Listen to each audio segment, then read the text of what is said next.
3 up in the press box here at Bosse Field. I'm Sam Jelinek alongside my partner Bill McCune. Bill, how are you doing today? It's a beautiful day for baseball. It's a beautiful day and the field's beautiful. The best I've seen it all year long. Come on out to Bosse Field. This is the best baseball field in all of professional baseball. Yeah, the field right now looking great because the Otters were away for the past week on a modified 6-game road trip. They had the time to redo the base paths, put in new sod behind home plate, and make the infield really shine. So the diamond looks absolutely gorgeous here tonight as the Otters look to get back on track. They're losers of 2 in a row now after they beat Schaumburg in the first game of the series up at Boomer Stadium by a final score of 5-2. Luke Rennie was very good in that game, going 7 innings, allowing just 2 runs. But then things fell apart over the next 2 days. In the second game of the series, Austin Nicely got roughed up, pitched 6 innings, allowing 5 runs. And the Otters offense just wasn't enough. Despite scoring 4 runs, the Otters put up 13 hits, but they couldn't turn those into runs as they left 11 men on base in that ball game. And then in yesterday's heartbreaker, the Otters had a 7-2 lead after an inning and a half.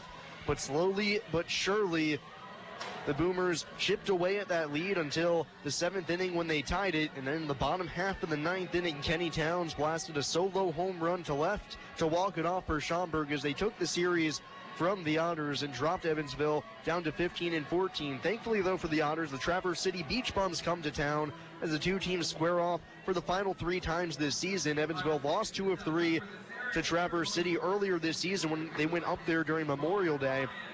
But now at 15-14, Traverse City at 12-17, the Otters have a great opportunity against a struggling Beach Bums team that's now lost 7 of their last 10 ball games. And Bill, right now, if you're the Otters, the offense is clicking right now, but there still just feels like there's something missing. Yeah, well, you know, you take yesterday, they scored what?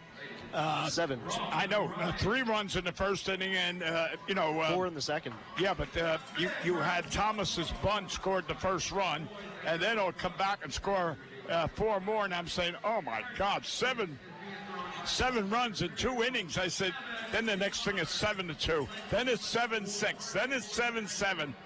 I said, oh, boy. We just... I don't know. I thought it was going to be a runaway when they first got 7 runs in the first 2 innings. Yeah, things were looking really good for the Otters. Their offense was clicking after 2 frames, but after the 3-run first and the 4-run second, the Otters strung up 7 straight zeros as the Schaumburg bullpen was absolutely dominant, tossing 7 innings in relief of their starter, Gunnar Kynes. So Schaumburg able to take that game, and for the Otters, really it came down to Ty Hensley allowed 2 runs in the first, 2 in the second, and charged with 2 more in the third before Garrett Harris came on. And what gets lost in that game is the fact that Garrett Harris came in out of the bullpen and threw 3 1/3 innings of shutout baseball. It was exceptional. Unfortunately, that gets lost as the back end of the bullpen in the 7th and 9th innings allowed 1 run apiece as the Otters went on to lose the game in a final score of 8-7. And for the Otters tonight, they'll hand the ball to Randy Wynn. Randy 2-2 on the season with an ERA of 3.72. He'll be looking to follow up a solid start at River City, went 6 innings, giving up 3 runs. But for the Otters right now, things are looking more and more bigger than just this game in hand. Big news for the club over the weekend as former star second baseman Josh Allen had his contract purchased by the New York Mets. Josh was playing for the St. Paul Saints. So Josh now heads to the Mets AA affiliate, the Binghamton Rumble Ponies, they're called now. Used to be the Binghamton Mets. Will go and play there alongside Tim Tebow. So Josh getting his first crack at affiliated baseball. And Bill, you saw him here over the past couple of years. What are your thoughts? I'd tell you, it was one of the most outstanding Otter players I have seen in all the years that I've been watching the Otters play. He was an outstanding baseball player, had great range, hit the long ball, but he was a gentleman. He not only was an outstanding baseball player, he was a gentleman. He had a tremendous personality. I was so happy when his mother called me yesterday to break the news to me. We had a kind of a good relationship, and his mother said she was so excited, and she started to tell me the story. She was in the shopping center, and she had a basket full of groceries, and Josh called her to tell her that he was being, his contract was picked up by the Mets. She said, I dropped the cart full of food and ran into the car. She said, I just went by the cashier and said, I'll be back. And she said, I jumped in the car and I rode out to the ranch where Mr. Allen was. He was riding on a tractor doing some plowing. And she said, I ran up to him and she said, your son wants to talk to you. And she said, I gave him the phone, and Josh said to his dad, he said, I wanted you to hear this personally. He said, because a dream has come true. He said, I'm finally going to be in affiliated baseball. And he said, she said to me, both Mr. Allen and I cried because he said his dream finally came true. And I tell you what, I was so happy. And my daughter and my son-in-law and my wife was there as we were listening to it because I put it on the speaker. And all of them gave a big cheer that Josh is going into professional, the AA, New York, Eastern League. And I tell you what, if anyone that I have watched play for the Otters deserves to be in AA baseball right now, it's Josh Allen. He is my hero, and he was the MVP of this league in 2016. And I tell you what, he is I can't say enough. I love the kid. I'm so happy for him. And I will say this. His mother did say at the beginning of the year he wasn't doing well. He was batting ninth. He was worried. And then the manager moved him up to the first slot. And as you know, he ended up being, before he was sold, he was batting at 340, had 4 home runs. Can you imagine? That is a very, very fast league up there. And to have a 340 average, I tell you what, he deserves it. I tell you, Josh, God bless you, my friend, and good luck. And hopefully the Otters have a few guys this season that will go on to their own affiliated careers as well. One of those guys is a new signee. He just left from Oklahoma City University, finished up his 4 years there. It's Joe Lytle, tonight's designated hitter. We had a conversation with him before the ball game. We'll return with that interview as you've been listening to the Evansville Otters pregame show here on WUEV 91.5 FM and the Kruckemeyer and Kahn Otters Radio Network.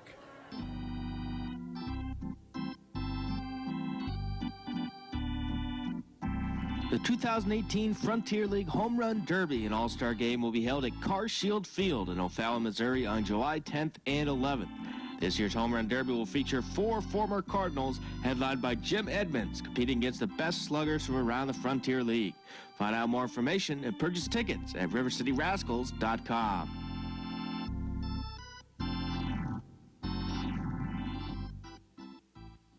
Hi, I'm Bill Morgan of Bill Morgan Roofing and Construction. I've built a reputation of doing quality work that will stand the test of time. We didn't get here by knocking on doors, talking gibberish, or trying to be the lowest bid. You don't like to be sold to, and that's not what we do. My philosophy is simple: treating your home like it's my own, from start to finish. For roofing, gutters, siding, give us a call at Bill Morgan Roofing and Construction. Roofing the right way. 812-499-5892 or BillMorganRoofing.com. If there was ever a time to live united, it is now. Now is the time to speak with one voice, to build up, not tear down. It's time to join hands and live united against the problems that keep our communities from thriving. United Way fights for the health, education, and financial stability of every person in every community. Will you? Volunteer or donate now at unitedway.org. The Evansville Otters pregame show here on WUEV 91.5 FM. I'm joined by the newest addition to the Evansville Otters, Joe Lytle. Joe, how are you doing today? Doing good. How about yourself? I'm doing pretty solid. You get your first start tonight here at Fosse Field. You got any jitters going into this game, making your debut? Maybe a little bit, but not too bad, So you just joined the team, obviously. You were signed just a couple of days ago. What was the process like about getting here to Evansville after you left Oklahoma City University? Driving 10 hours. It was a long drive. It was fun. So, and you played at Oklahoma City University under your dad there. What was that experience like, being able to play 4 years at a very high level, play well, and play in front of your dad? It's very surreal, It's an experience that I can't even, fathom right now. It's weird that it's over, but it was awesome. It was a great experience. So you come in here, you're a first baseman / catcher. You'll do both of those roles. Tonight you'll be the DH. What's your kind of hitting philosophy at the plate? What are you trying to do in the box? Get a hit. That's about it, honestly. Just see ball, hit ball? Yep.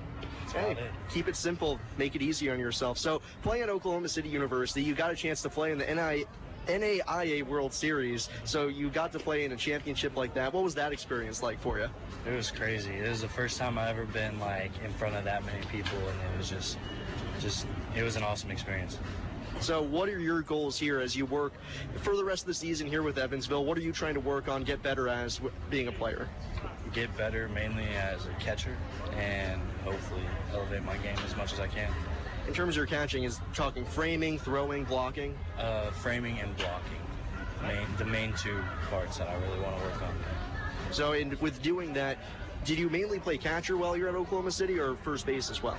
Well, I mainly did, I split time catching and DHing, and then I played a couple games at first base. But in high school, I played a lot of first base, and then my freshman and sophomore year of college, I played a lot of first base also. Well, hopefully we get to see you get your first professional hit tonight, and best of luck tonight. Thank you. You've been listening to the Evansville Otters pregame show here on WUEV 91.5 FM. Welcome.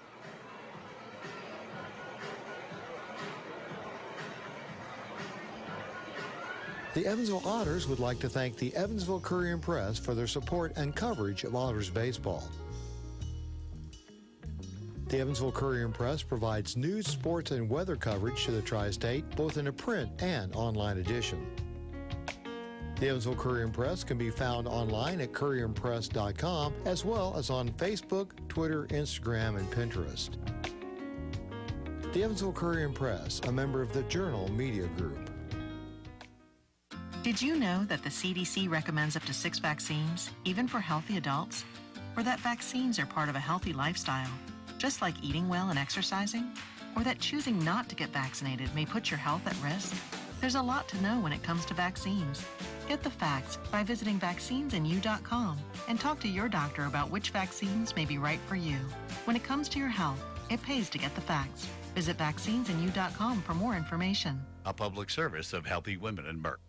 GD Ritzy's is a proud supporter of Evansville Otters baseball. GD Ritzy's menu features hamburgers, grilled chicken sandwiches, old-fashioned peanut butter and jelly, and ice cream. With 3 Evansville locations: west at 4810 University Drive, on the north side at 4320 North 1st Avenue, and on the east side at 601 North Green River Road. GD Ritzy's is open from 10 a.m. to 10:30 p.m. Sunday through Thursday, and 10 a.m. to 11 p.m. on Friday and Saturday. GD Ritzy's, a proud supporter of the Evansville Otters.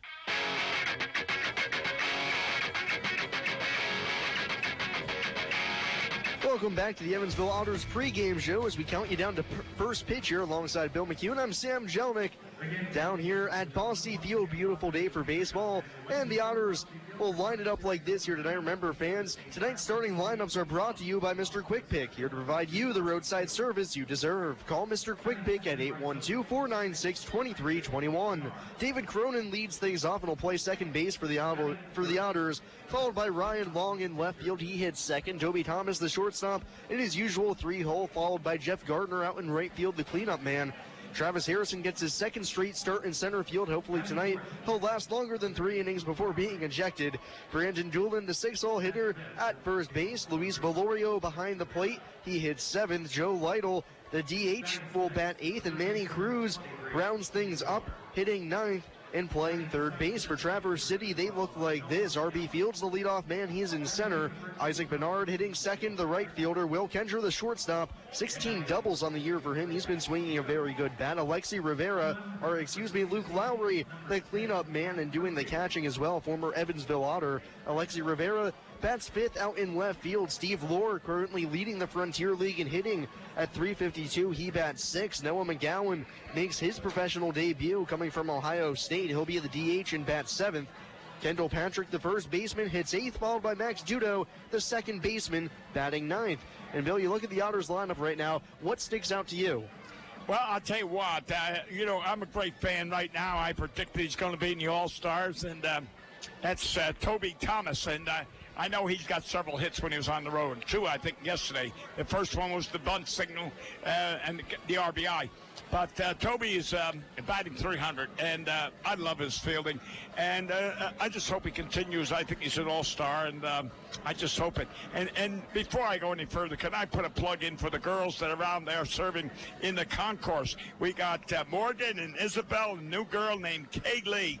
If you're out there and you're in the concourse, go and get something at that stand and tell the girls I said hello. I'm sorry. Now back to the game. Back to Toby Thomas. You're right. He's been hitting very well lately. His average actually dipped down to as low as we've seen it this year at River City. He was hitting 301. We almost saw it drop below 300 for the first time this year. But finally, now he's up to 322 on the season. As you mentioned, 2 hits yesterday, 3 runs driven in, including a wall ball 2-run double. He's 8 for his last 23 with 5 RBIs. At River City, he had 2 home runs, including a grand slam. He leads the club in home runs, leads them in RBIs. He's near the top in batting average, actually tops the list right now at 322. And so he's really been the middle of the order for the Otters all season long, batting third, a stalwart at shortstop. As you mentioned, provides great defense. And up the middle with him now is David Cronin, who's done a very nice job since coming to this team and has provided another dimension for the Otters, as Manny Cruz has been able to shift over to third, where he's been very good defensively, and his bat has heated up as well since starting to play third. Although he's 4 for his last 19, the last time we were here, he had a 4-hit game against Gateway, and that kind of ability to open up his offensive game. And Cronin at second, who's now hitting 282, 2 steals up the top of the order. He's scored 6 times. That kind of positional fluidity is very important to a team.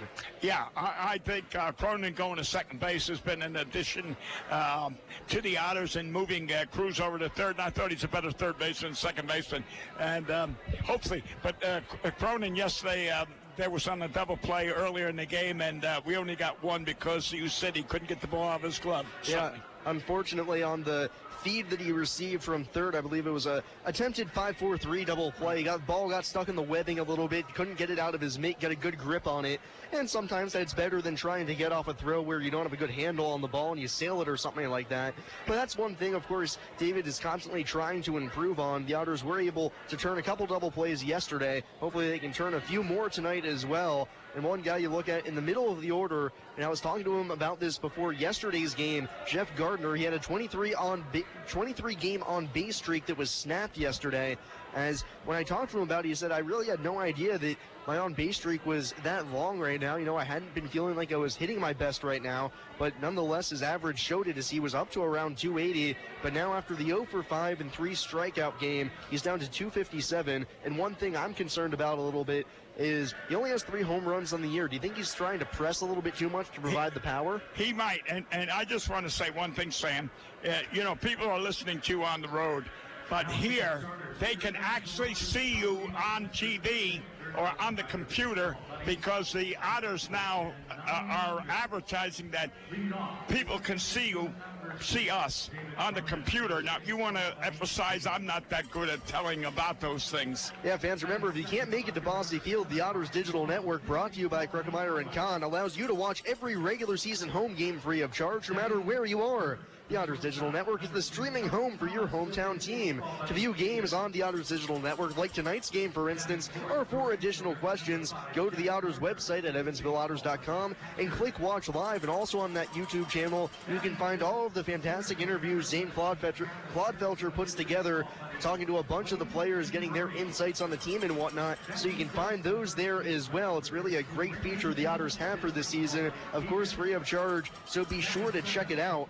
And we return back to looking at the pitching matchup for tonight, something we haven't really talked about. Randy Wynn on the mound for the Otters. Matt Murphy getting his first professional start from the University of Rhode Island. He'll grab the ball for the Beach Bums. Wynn coming in off of a 6-inning, 3-run performance at River City, so hoping to build on that, get his 3rd win of the season, and get the Otters back on track, as right now they've lost 2 games in a row. They're trying to stay above 500. They're 15-14, and they have an opportunity against a struggling Traverse City team to keep it going and snap that 2-game losing streak. We'll take a short break for the national anthem as we step away. You've been listening to the Evansville Otters pregame show here on WUEV 91.5 FM and the Kruckemeyer & Kahn Otters Radio Network.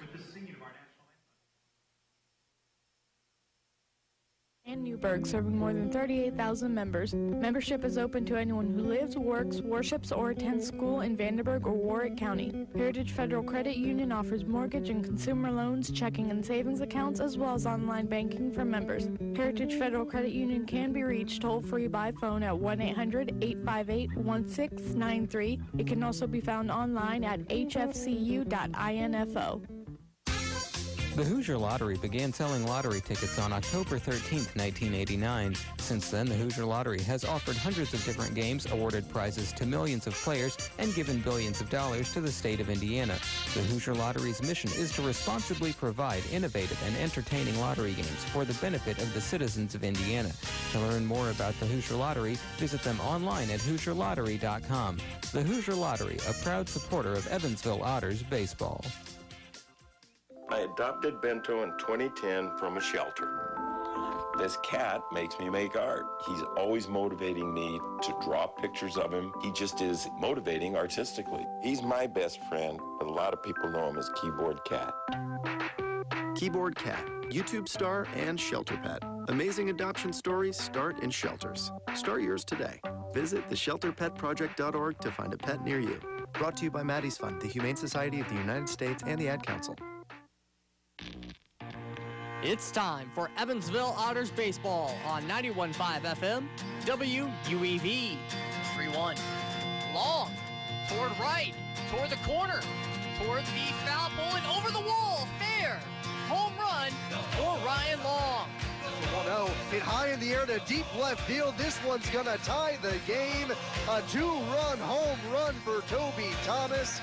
Don't forget, Otters fans, you can catch every Evansville Otters broadcast on 91.5 FM, WUEV, online at EvansvilleOtters.com, and through the WUEV mobile app. The Otters take Game 5 by a score of 1-0, and they are the 2016 Frontier League champions. Now, let's go out to the diamond for all of the exciting action.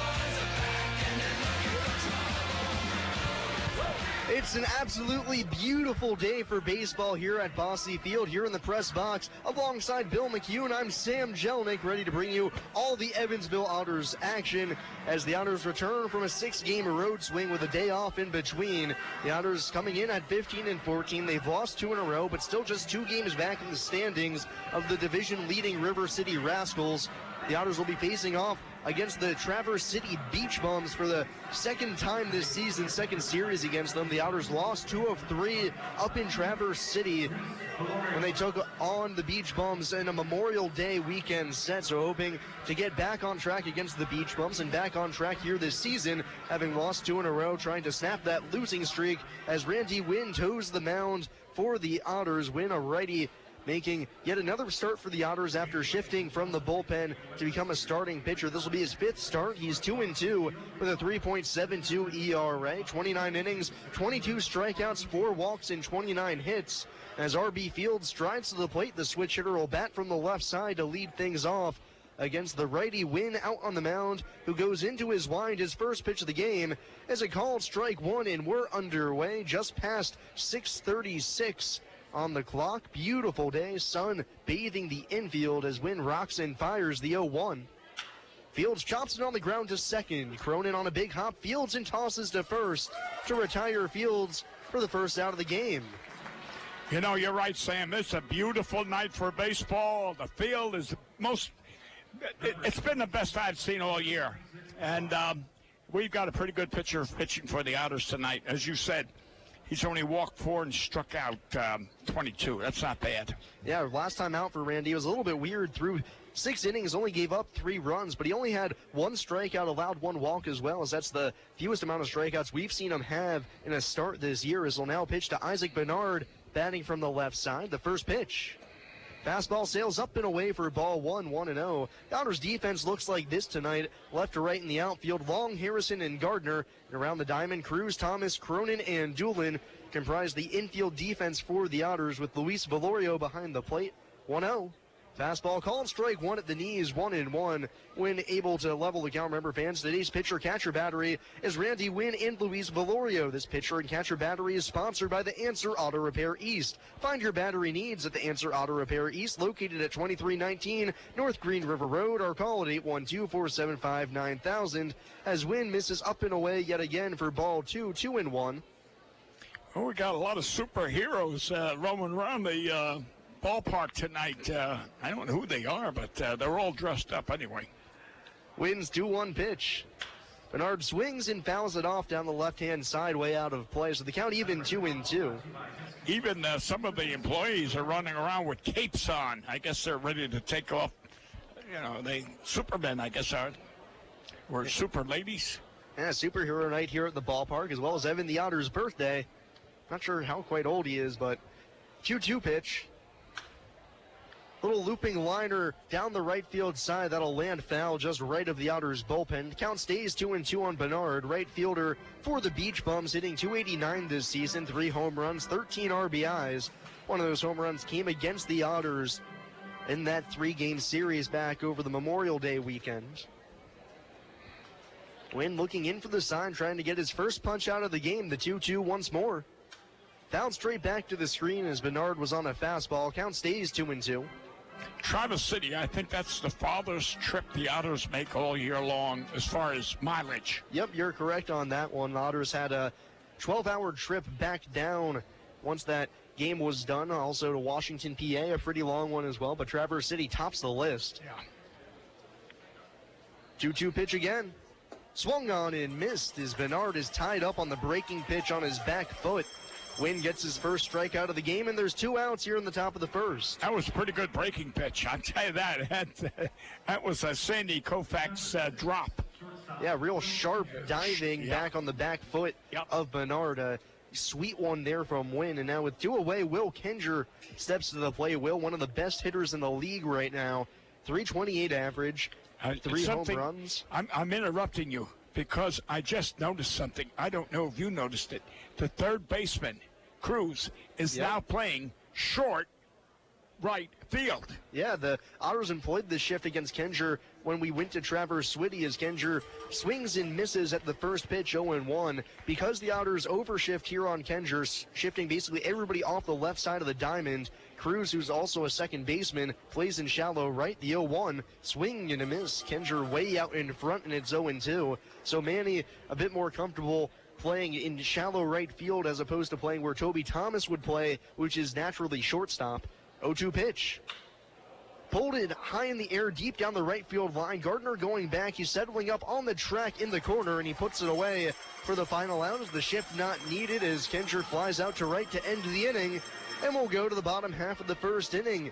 It's Traverse City nothing, and Evansville coming to bat here on WUEV 91.5 FM and the Kruckemeyer and Kahn Otters Radio Network.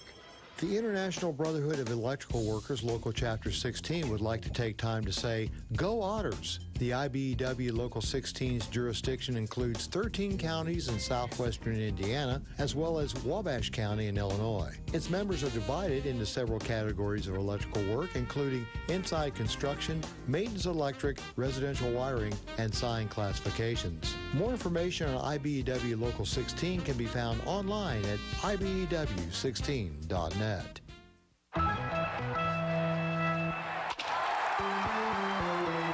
Hi, this is Joe Townsend from JMT Restoration. We are proud to be a sponsor of the 2016 Frontier Champion Evansville Otters. If you ever have a mold or water restoration issue in your home or business, give us a call at 812-205-5384. JMT Restoration Service, where professional work meets affordable pricing. Remember, go Otters! You're so annoying. You're so annoying. Stop copying me. Stop copying me. Mom, tell her to stop copying me. Mom, tell her to stop talking to me. Kids will spend 10 minutes copying everything their sibling says. You're such a doofus. You're such a doofus. How about 2 minutes to brush their teeth? Brushing for 2 minutes now can save your child from severe tooth pain later. For fun 2-minute videos to watch while brushing, visit 2min2x.org. 2 minutes, twice a day. They have the time. Mom! A message from the Partnership for Healthy Mouths, Healthy Lives, and the Ad Council.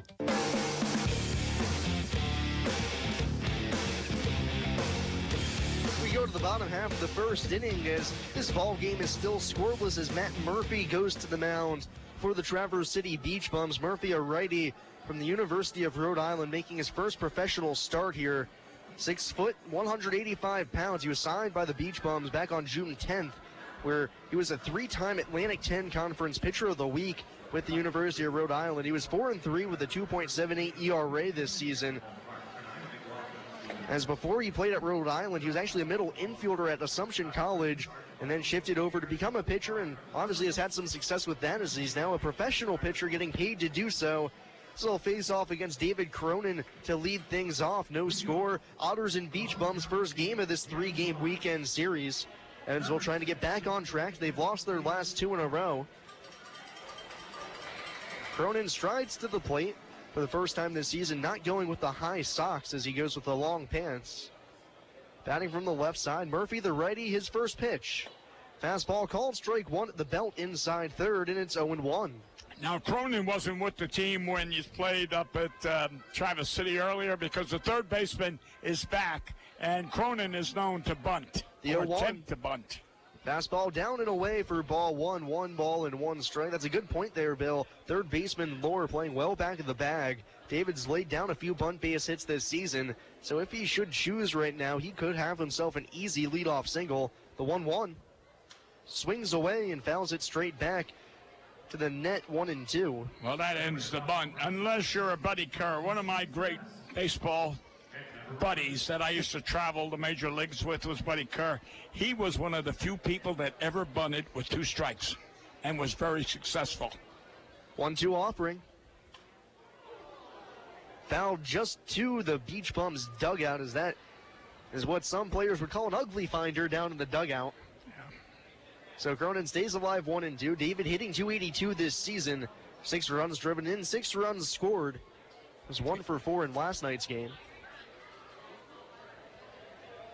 Murphy winds and fires the 1-2. Down in the dirt, backhand pick by the catcher Lowry as Cronin lays off 2 balls and 2 strikes. Defense lines up like this for Traverse City tonight. Left to right in the outfield, Rivera, Fields, and Bernard. Then around the diamond, Lohr at third, Kenger at short, Dudo at second, Patrick at first, and Lowry behind the plate. The 2-2. Line drive right back up the middle, almost took off the cap of Murphy on the mound, and Cronin has a leadoff single for the Otters.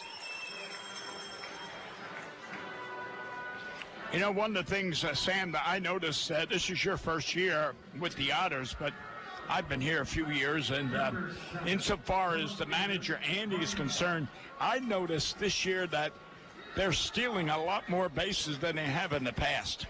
Now, you see it more because you followed the team on the road as well as home.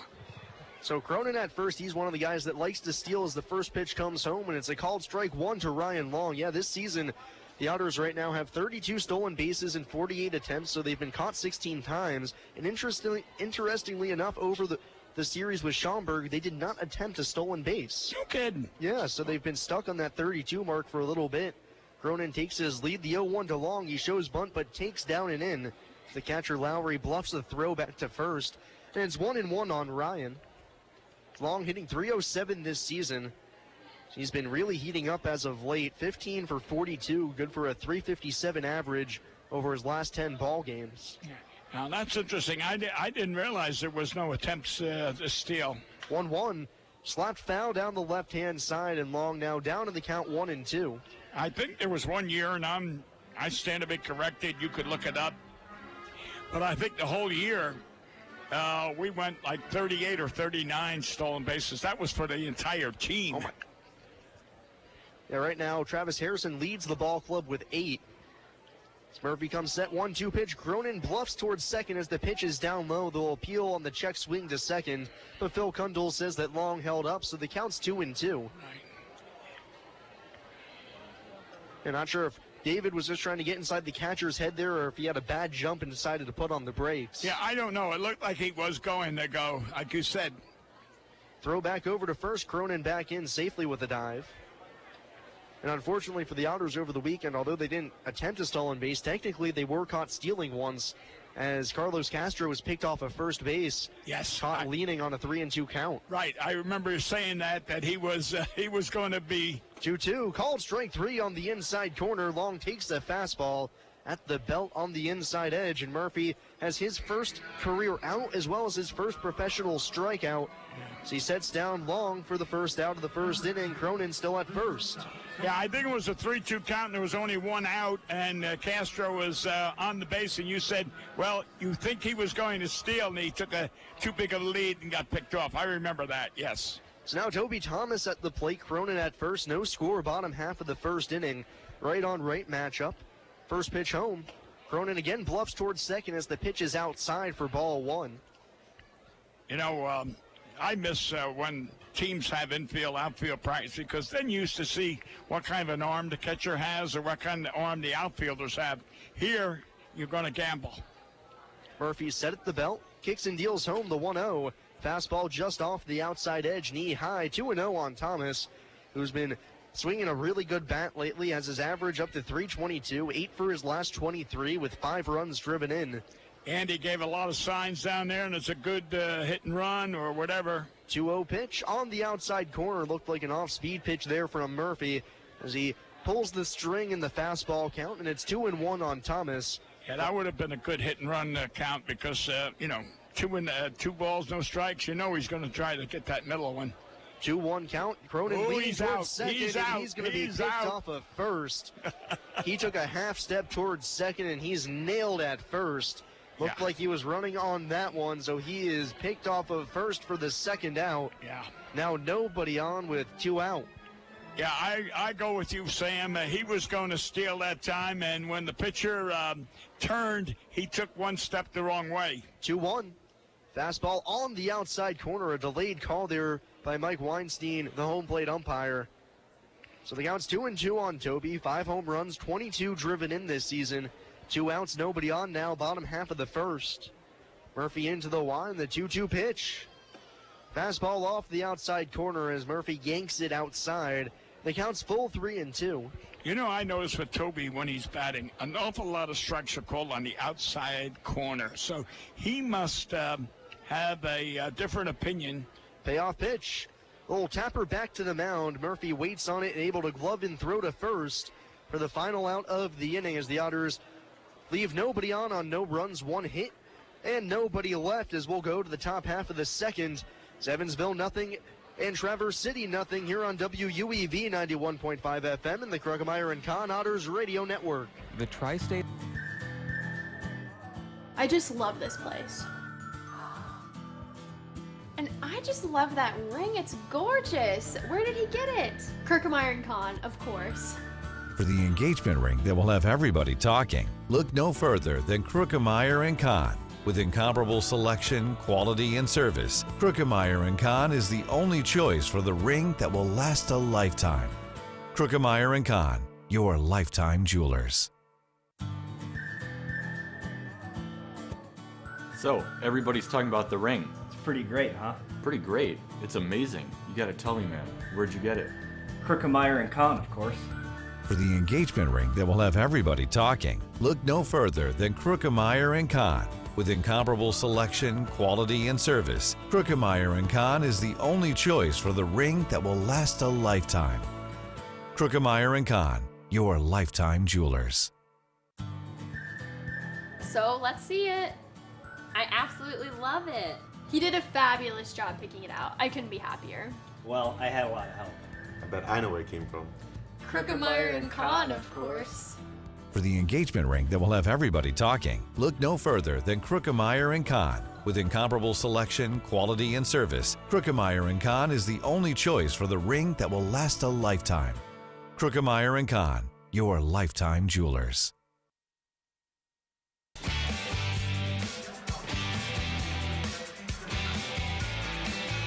Hey Otters fans, whether you're searching for an exquisite diamond engagement ring, diamond anniversary band, dazzling earrings, or a gorgeous diamond bracelet, Krugmeyer & Kahn is the place for extraordinary value and a pleasurable experience. Krugmeyer & Kahn, a supporter of Evansville Otters baseball. So we go to the second inning, still scoreless.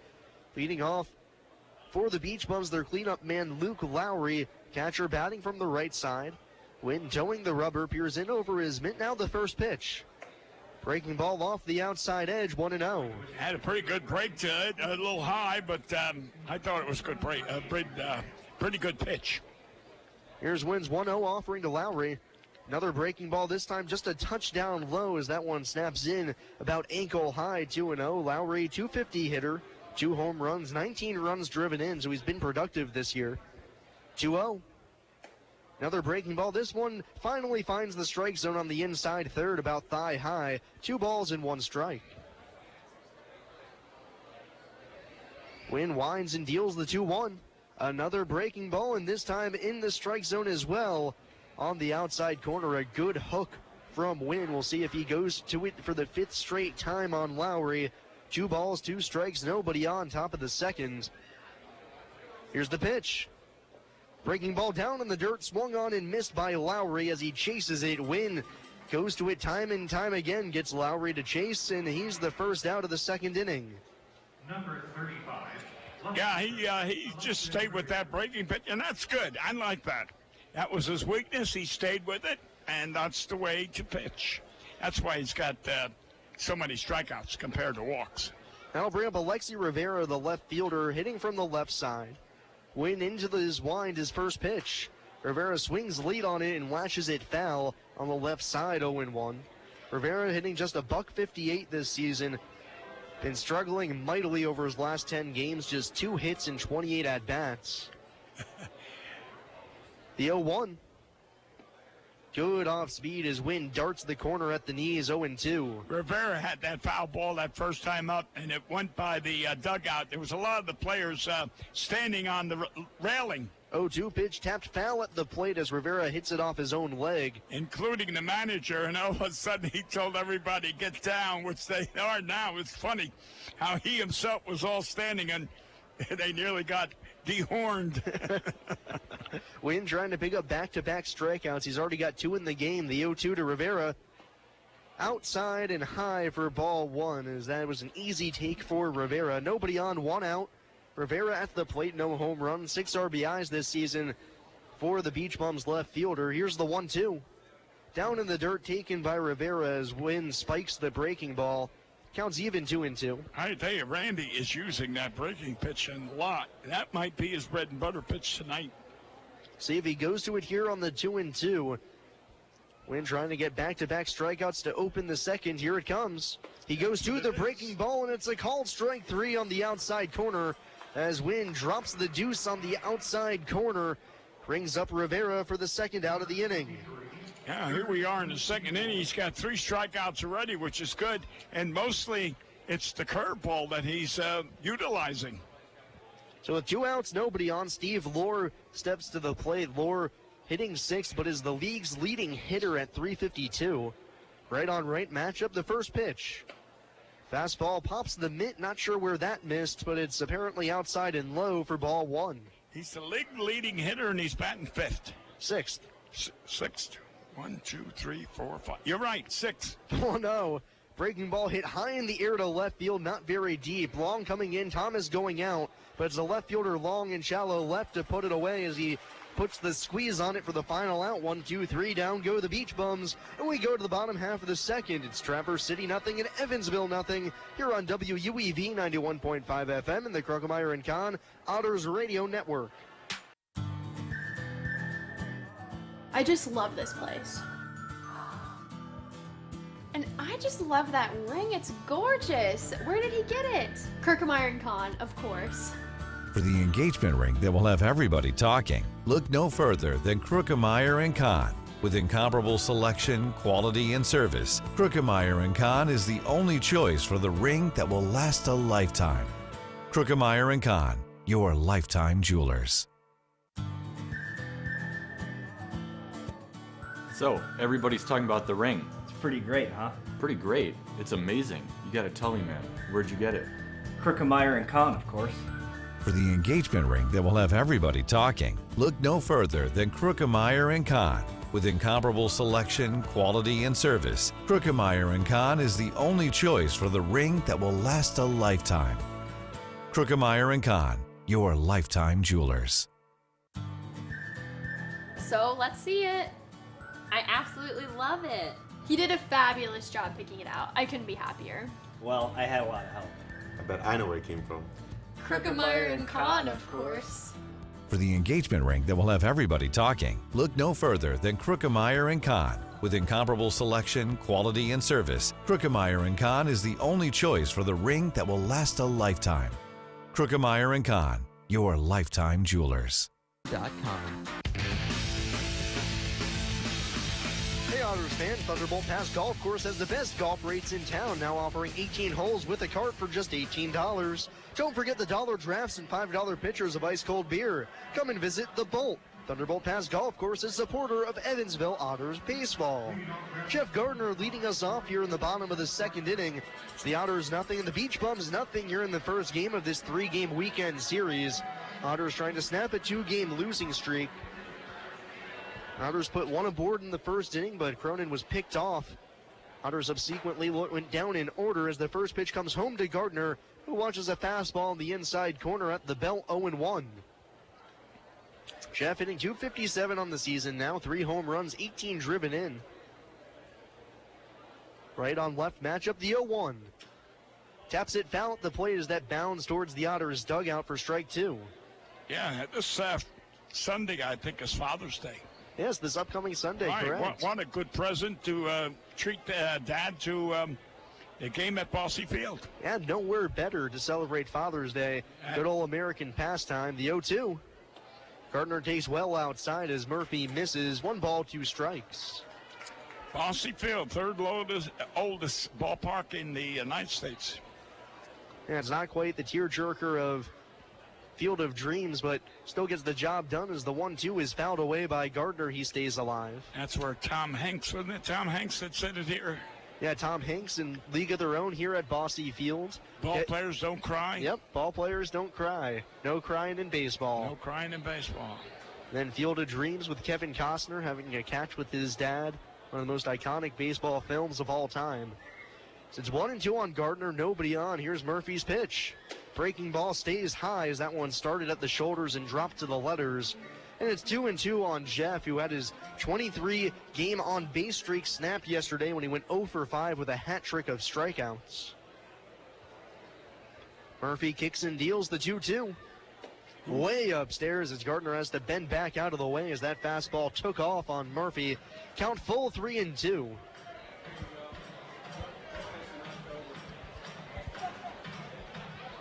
Infield shading Gardner a little bit towards the pole side. The third baseman lures way off the bag. Payoff pitch. Outside for ball 4. A great at-bat from Gardner. She was down 0-2 and works the walk. First one Murphy has allowed. And the Otters for the second straight inning have a leadoff base runner.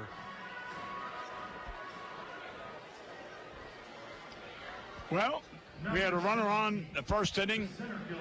The Otters have a runner on the second inning. Both with no outs. Exactly. Leadoff men usually turn into runs, and that's what the Otters hope for here in a scoreless game, bottom of the second inning. Travis Harrison now at the plate, right on right matchup. The first pitch. Good breaking ball, but it snaps off the outside corner for ball 1. Gardner at first, a relative threat to steal. He's been talking about how he wants to up his stolen base game, try and steal a few more bases. He's been able to swipe 4 this year, but he's been caught 3 times. The 1-0. Harrison takes a fastball in on his hands. He has to tuck them out of the way, 2-0. Travis, 3 home runs, 19 driven in, and in yesterday's game was 0 for 1 with a walk before he got ejected for the first Otters ejection of this year. Yeah, what was that for? You said arguing balls and strikes. Yep, correct. Was it really a bad It was argument? more a culmination of things as the 2-0 pitch is a fastball high, 3-0. In Travis's first at-bat, the count was 3-1. Fastball around the outside corner. Travis had dropped his bat and walked to first, but it was called strike 2, so he's called back, ends up walking. Next at bat, same situation, except he's rung up on strikes. 2-0 pitch. Fastball outside corner, strike 1 on Harrison. So he got into a little discussion about mathematics. Yeah, about where that ball was crossing the plate. Travis let the umpire have it and told him, you know, this is where I think the pitch is. Don't take the bat out of my hands. As the 2-1 is swung on and missed. Harrison out in front of an off-speed pitch from Murphy. And Travis was given the old heave-ho. First time an Otters player has been ejected this season. And I'm going to go out on a limb and say it probably won't be the last. Well, you said that yesterday. But you said it in a different tone. You said it wouldn't be the first Otter. Could be a manager or coach. Exactly. Yeah. Gardner at first base, nobody out, bottom half of the second inning. 2 balls and 2 strikes on Harrison at the plate, 275 hitter. He's boosted his average over the past 5 games. Throw over to first, Gardner in standing. I played here 60-some years ago for Bob Coleman, and Coleman had a theory that if you got thrown out and it cost you $5 or $10 by the leg, he charged you the same, because he said, you're in there because you're the starter.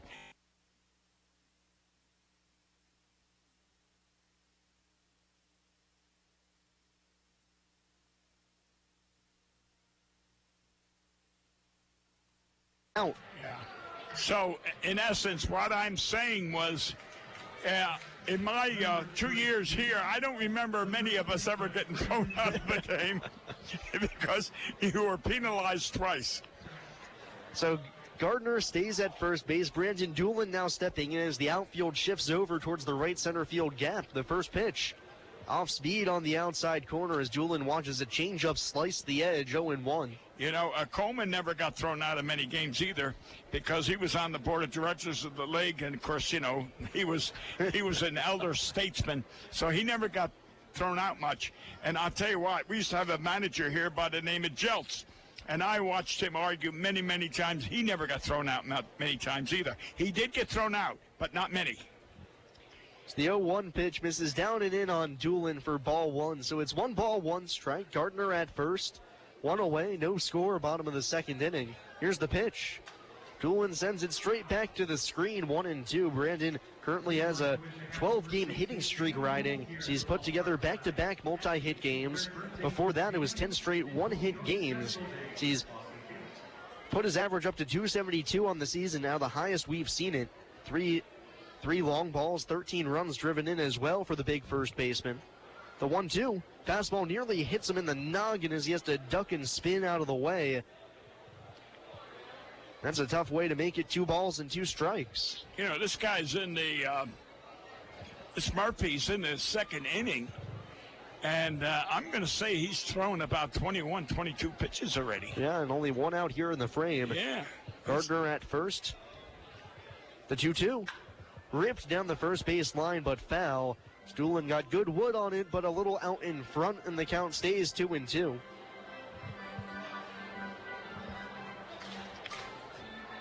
Shadows now covering about a third of the field or so.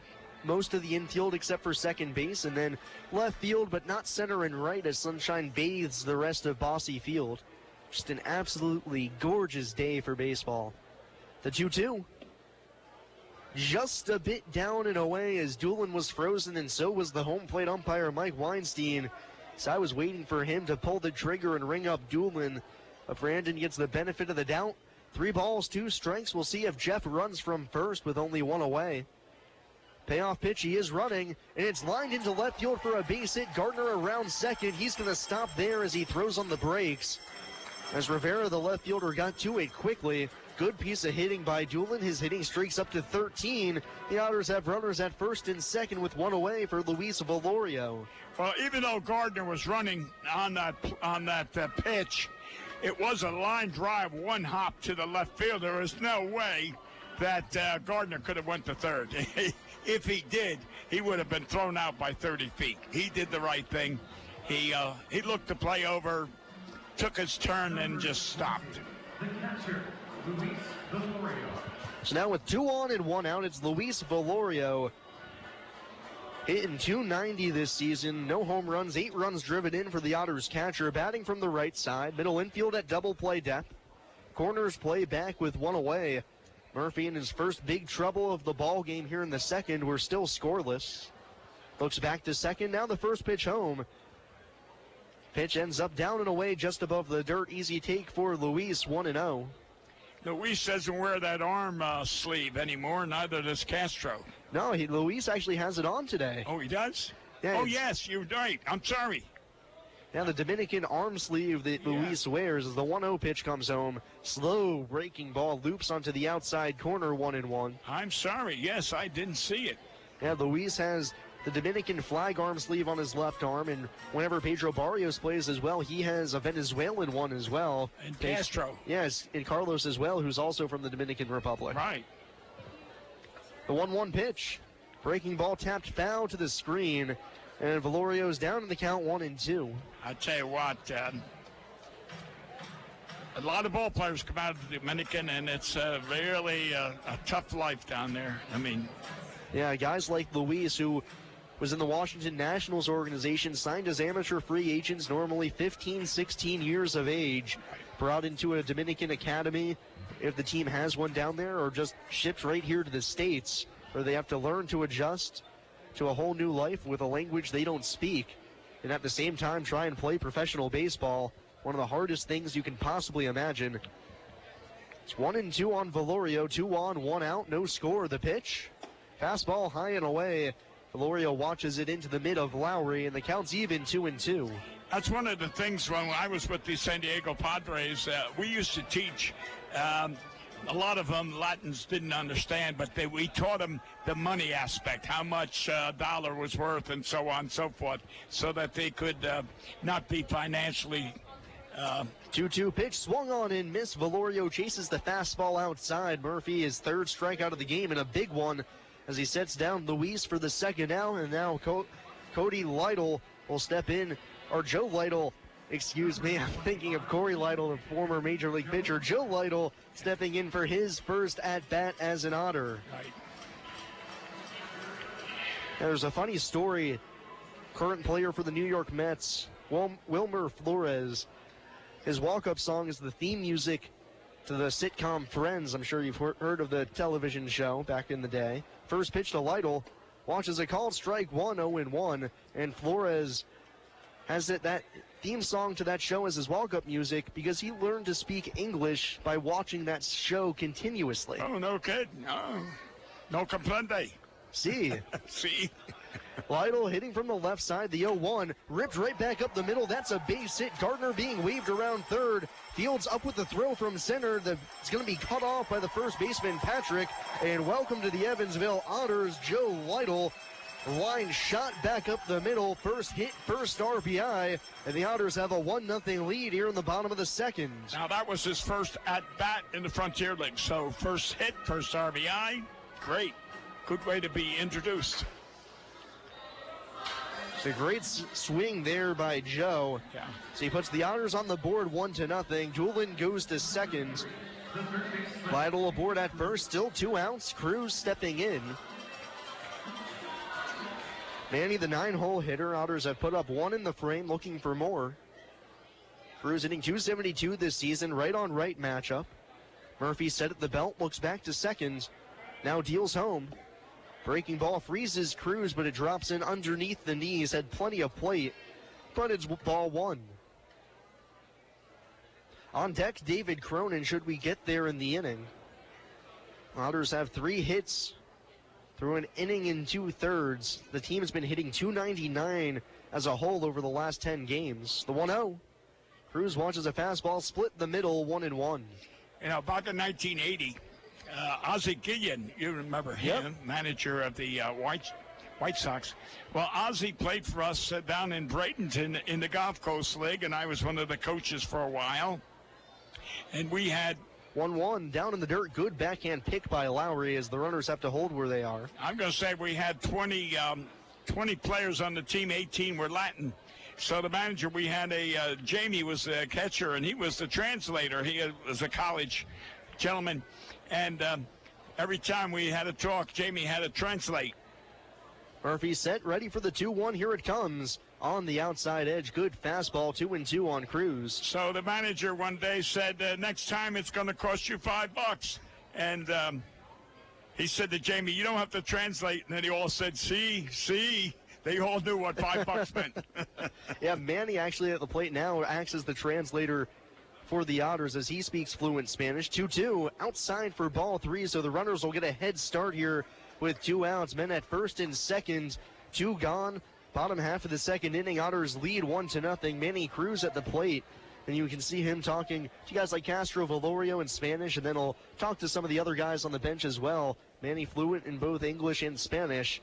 big asset to the team, trying to come through here with an RBI hit. Payoff pitch. Foul tipped underneath the glove of Lowry as it skips back to the backstop.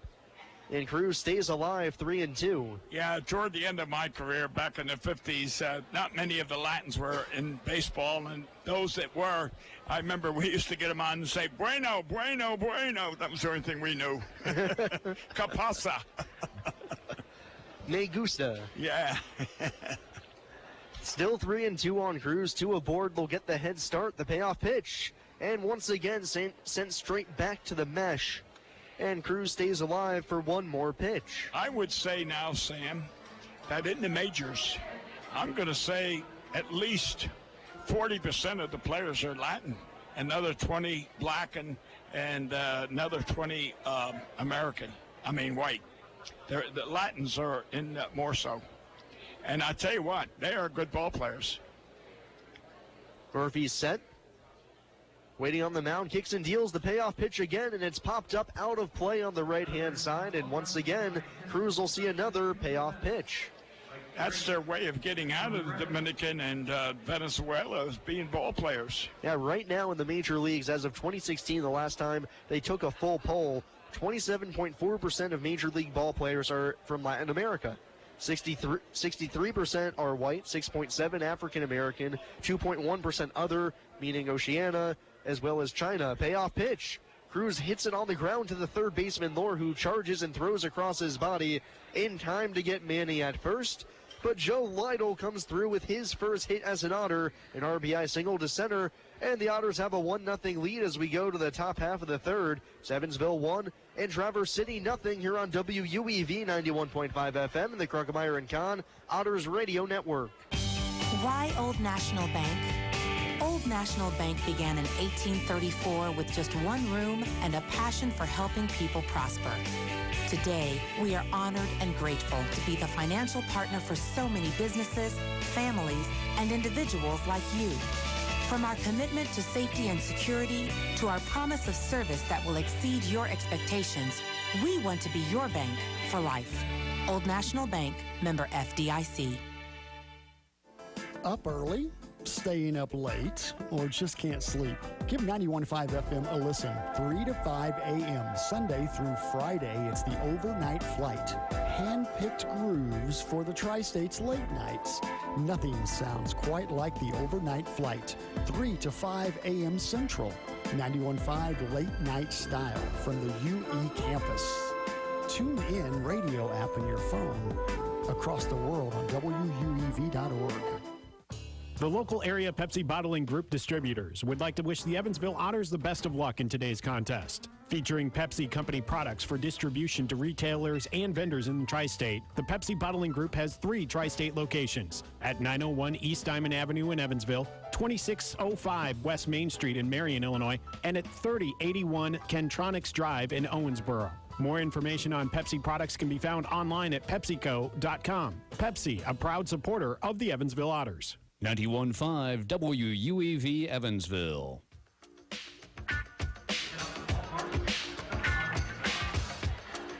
Hey, Bill, you know what's great? Go ahead, what? Saving money. Fans, if you come to Bosse Field for an Otters game, bring your Otters ticket stub into Kruckemeyer and Kahn for a monthly raffle.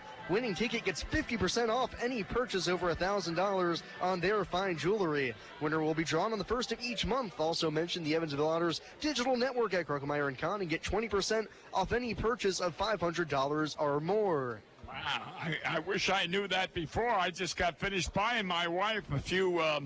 As Wynn tosses a first pitch curveball to Noah McGowan on the outside corner, 0-1.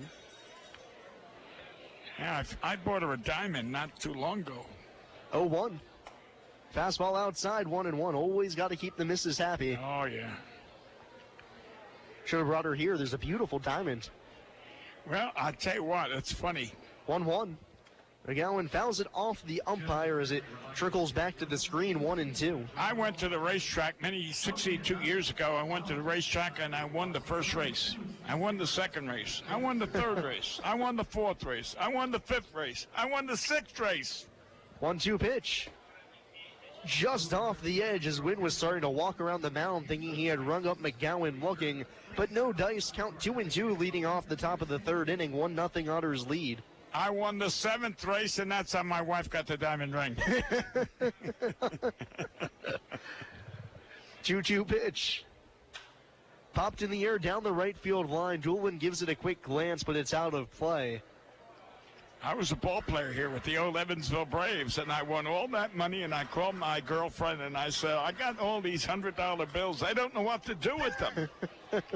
So I went down the next day and got her a diamond ring, and that's how we got engaged, and I got married. 2-2 pitch again. Swung on and missed. Wynn picks up his 4th strikeout of the game already as McGowan chases the slider off the outside corner for the first out of the top of the third. And I don't regret the day I asked her to marry me. In fact, I don't regret the day I asked her to go out on the first date. Do you regret not betting on that 8th race? I had to get back. We had a game that night. So now Kendall Patrick at the plate, right on right matchup. Wins first offering. He yanks a fastball down and away for ball 1. Patrick, a 167 hitter, just 2 for his last 16, but he does have 2 home runs on the season, so he's got that going for him. 1-0 pitch from Randy. Fastball splits the plate at the knees, 1-1. You know, the funny thing is I was never through a track in my life prior to that. And I went with my friend Botsy from Wisconsin, and he said to me, 1-1 pitch. Breaking ball hit hard, a one-hop pick by Cruz at third as he flashes the leather and throws over to first. A fine play by Manny Cruz. As on the little looping liner, had to pick it on a short hop. Able to make it smooth and clean, and Patrick's retired for the second out. And he fielded the ball in front of him, not the backhand. But anyway, what was I going to say? Something about going to the racetrack. Oh, I never been to the racetrack, and Bobby Botts, my buddy, said to me, well, you're from New Jersey. You're a gangster. You know all about these things. I said, Botsy, I've never been to a track in my life. So now it's Max Dudo, the second baseman. First pitch to him. He has a really awkward swing, but goes around on a fastball inside, 0-1. Yeah, it's amazing. If you're from New Jersey, you're a gangster. That's not true. And if you're from Philadelphia like me, Ben Franklin was my grandfather. 0-1 pitch, curveball down low, ball 1. I eat cheesesteaks for breakfast, lunch, and dinner. And the Philly Fanatic was my pet growing up. Oh, what a great one. Nobody on, 2 outs. Here's Wins 1-1. Popped in the air on the left field side. Out go the third baseman and shortstop, and it's the left fielder Long calling them both out to make the catch in shallow left field for the final out. 9 up, 9 down for Randy. Wynn will go to the bottom half of the third. Evansville 1, Traverse City nothing here on WUEV 91.5 FM, the Kruckemeyer and Kahn Otters Radio Network.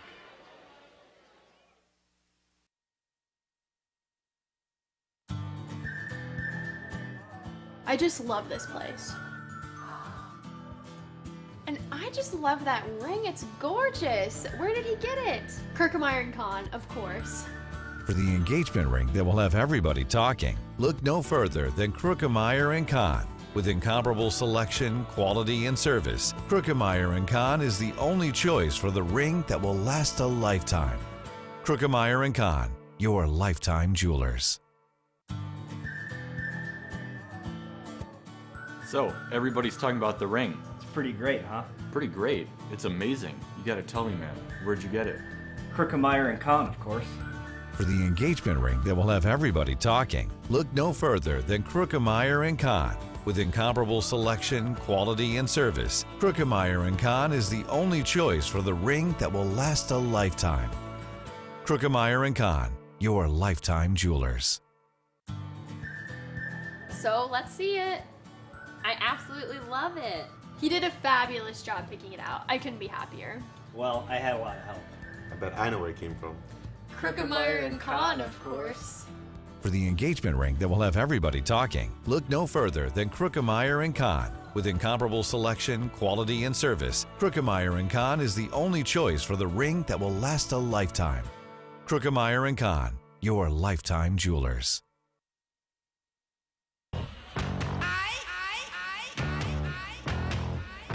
the bottom half of the third inning we go with the Otters leading 1-0. They'll have the top of the order here as we begin the bottom of the third frame. First game of this 3-game weekend series. We'll be back on the air tomorrow, 6:35 p.m. and then on Sunday at 2:05 as the Otters wrap up their series. But they're trying to take the first game here. They have an early 1-0 lead as David Cronin clambers into the box. Right on left matchup, Murphy's first pitch. Fastball on the outside edge, 0-1.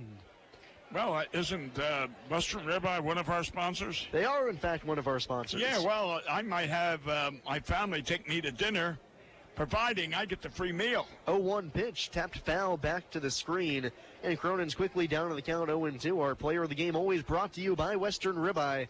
I know the lady that owns the place said to me the last time I was there, she said, "Oh, I recognize you. You're the guy that's on the Otters." But she didn't give me the free meal. So it's 0-2 on Cronin, who singled his first time up. The pitch popped in the air down the left field line. Third baseman Lohr going out, left fielder coming in. It's going to be the left fielder who can't make the catch as it's over his glove, and it hits the turf. Cronin goes into second on the error as Rivera, the left fielder, just whiffed on it. Error? Would that be a base hit on that? What did we rule that? Base hit or error? So that's a tough play. Double. It's a double. And we're going to give Cronin a double on that one, as the rule is, in terms of scoring a baseball game, if a player never makes contact with the baseball, you can't give them an error. Rivera completely missed trying to catch that baseball, and as a result, Cronin's got a double. He's at second with nobody out for Ryan Long. You know, I can remember, Sam, many, many years ago that you hit a shot to the third baseman and shortstop. First pitch to Long. Starts his swing but stops as he takes a pitch on the outside edge, 0-1. And it would go off the glove into left field, and you'd say, base hit or error? Oh, too hot to handle, base hit. Too hot to handle. Murphy set the belt, looks back to second, the 0-1. Long swings and misses as he jumped at a pitch high, 0-2. Ryan went down on strikes his first time up. 307 hitter, 2 home runs, 12 driven in. Otters lead 1-0. Cronin at second after the double, leading off the bottom half of the third inning. 0-2 pitch. Popped foul out of play. Long stays alive, and you can see him choking up on the bat a little bit, showing the knob of the end of the bat as he just tries to shorten up and put the ball in play. Yeah, he got to slap that ball. And he's good at slapping, because when he does that, he places the ball to left center. And that's a good base hit there. And he's got a big hole on the left side with the shortstop Kenger shadowing Cronin. The 0-2 hit on the ground to the right side towards the hole. Backhand pick by the first baseman Patrick, and he tosses underhand to the pitcher Murphy, covering for the out. But to third goes Cronin, so a productive out for Ryan. And it'll be up to Toby Thomas, the team's leader in RBIs, to bring home the second run of the game. Yeah.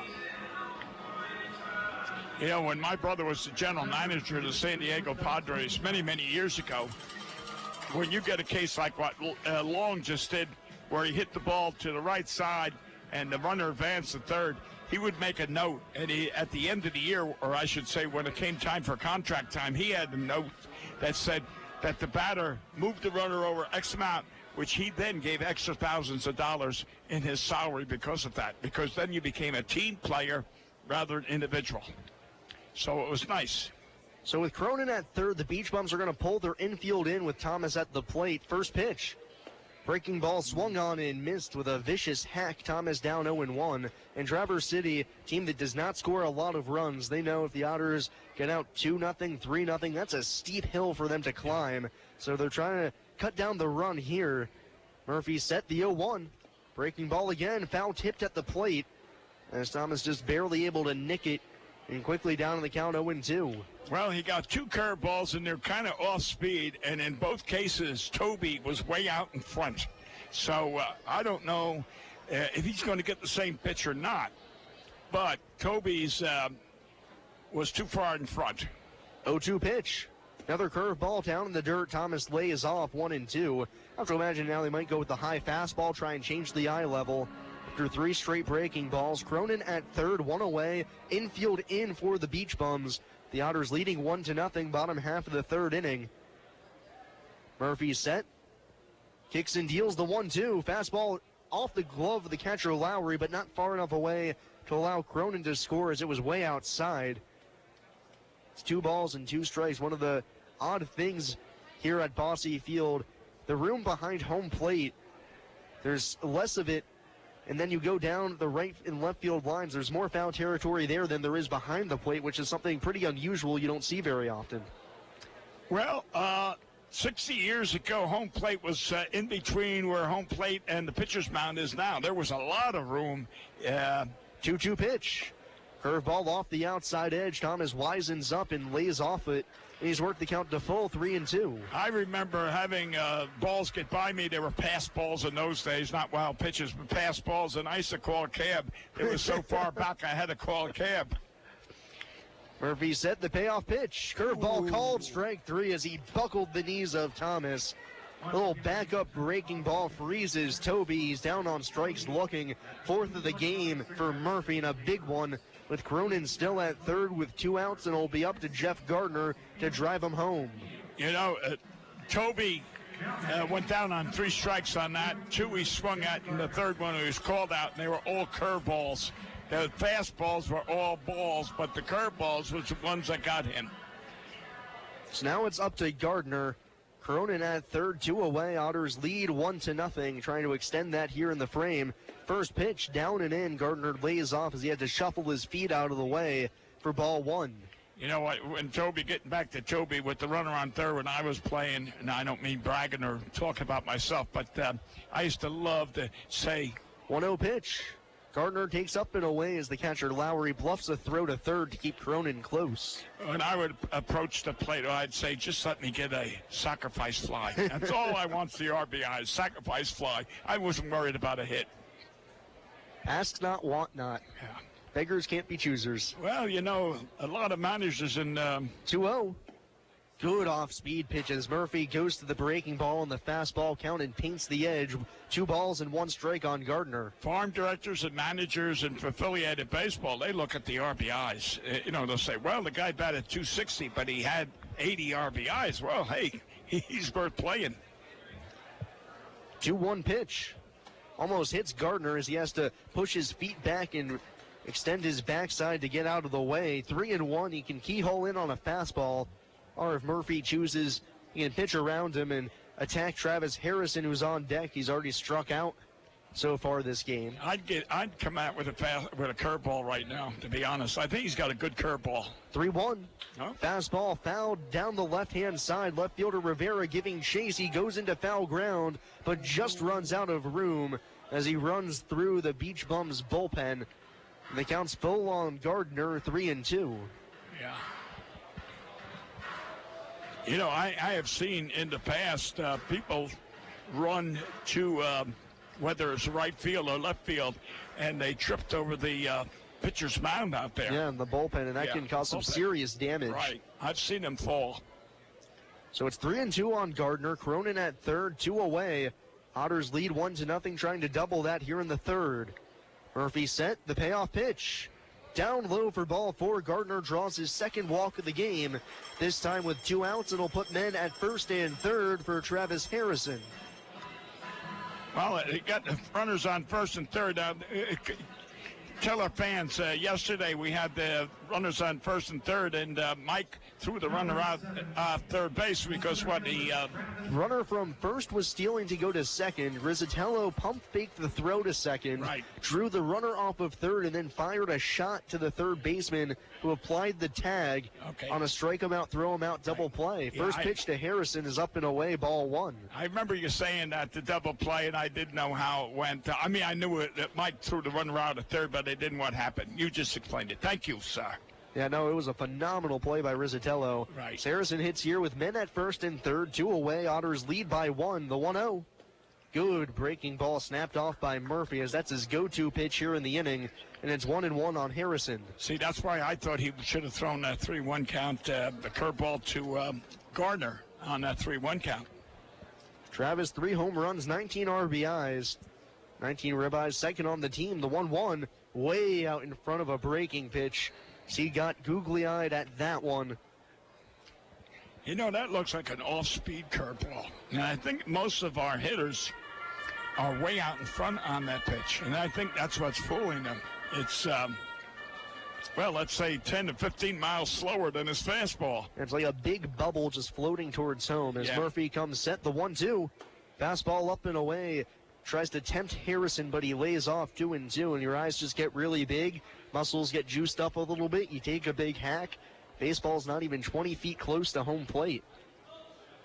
Travis will try and wait back on the breaking ball here. Gardner takes his lead. Cronin from third, the 2-2. Breaking ball bounced right back up the middle. That'll sneak through for a base hit. Cronin will score. Gardner to second. Good piece of hitting by Travis Harrison. Just able to put the ball in play. It had 20-20 vision as it sneaks through the infield, and the Otters have a 2-0 lead.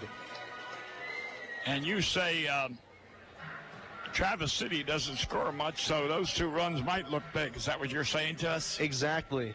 Traverse City as a team only hitting .240. They only have 4 guys on their roster right now with a batting average above 200. Batting average isn't everything, but when it comes to numbers like that, that's not a pretty sight. Yeah, that means a lot of men are left stranded on base. So now it's Brandon Doolin, 2 on, 2 out still. Otters lead 2-0, bottom half of the third. First pitch. Fastball right down the middle as I think Brandon might have been looking breaking pitch. It's a called strike 1. Brandon singled his first time up. Line drive through the hole on the left side. Extended his hitting streak to 13 on the season now. 0-1 pitch. Foul tipped into the mid of Lowry. Big hack from Doolin, and it's 0-2. You know, do you have any word on when the All-Star ballots will be coming out? I actually do not know. Because I'm looking, we have... only a couple of weeks now. I was going to say about 2 weeks and the All-Star game. Or 3 weeks anyway. Yeah, the Otters have a few players who could possibly be in contention. I think Long would make it, and our relief pitcher's got, 11 0-2 saves. pitch to Doolin, kicks his feet out of the way as the fastball nearly clips his kneecap. 1-2. Yeah, Mitch Aker with 11 saves. 11 saves. Keanu Cummings has been good out of the bullpen. Luke Rennie has been a stalwart in the rotation. Toby Thomas up the middle has been great. Ryan Long in left, and even Doolin at first now. 3 home runs, 13 driven in, not too shabby. But down in the count here, 1-2, 2 on, 2 out. The pitch. Swung on and missed, chases the changeup down low as Lowry applies the tag to complete the strikeout and end the inning. But the Otters add 1 more in the frame. We'll go to the top of the 4th. Evansville 2 and Traverse City nothing here on WUEV 91.5 FM and the Kruckemeyer and Kahn Otters Radio Network.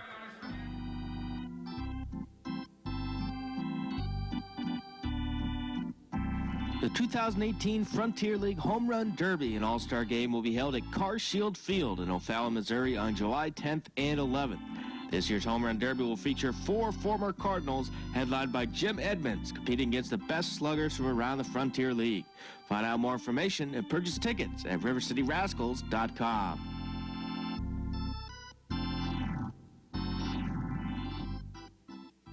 Let me try. Okay, just remember what I showed you. Yep.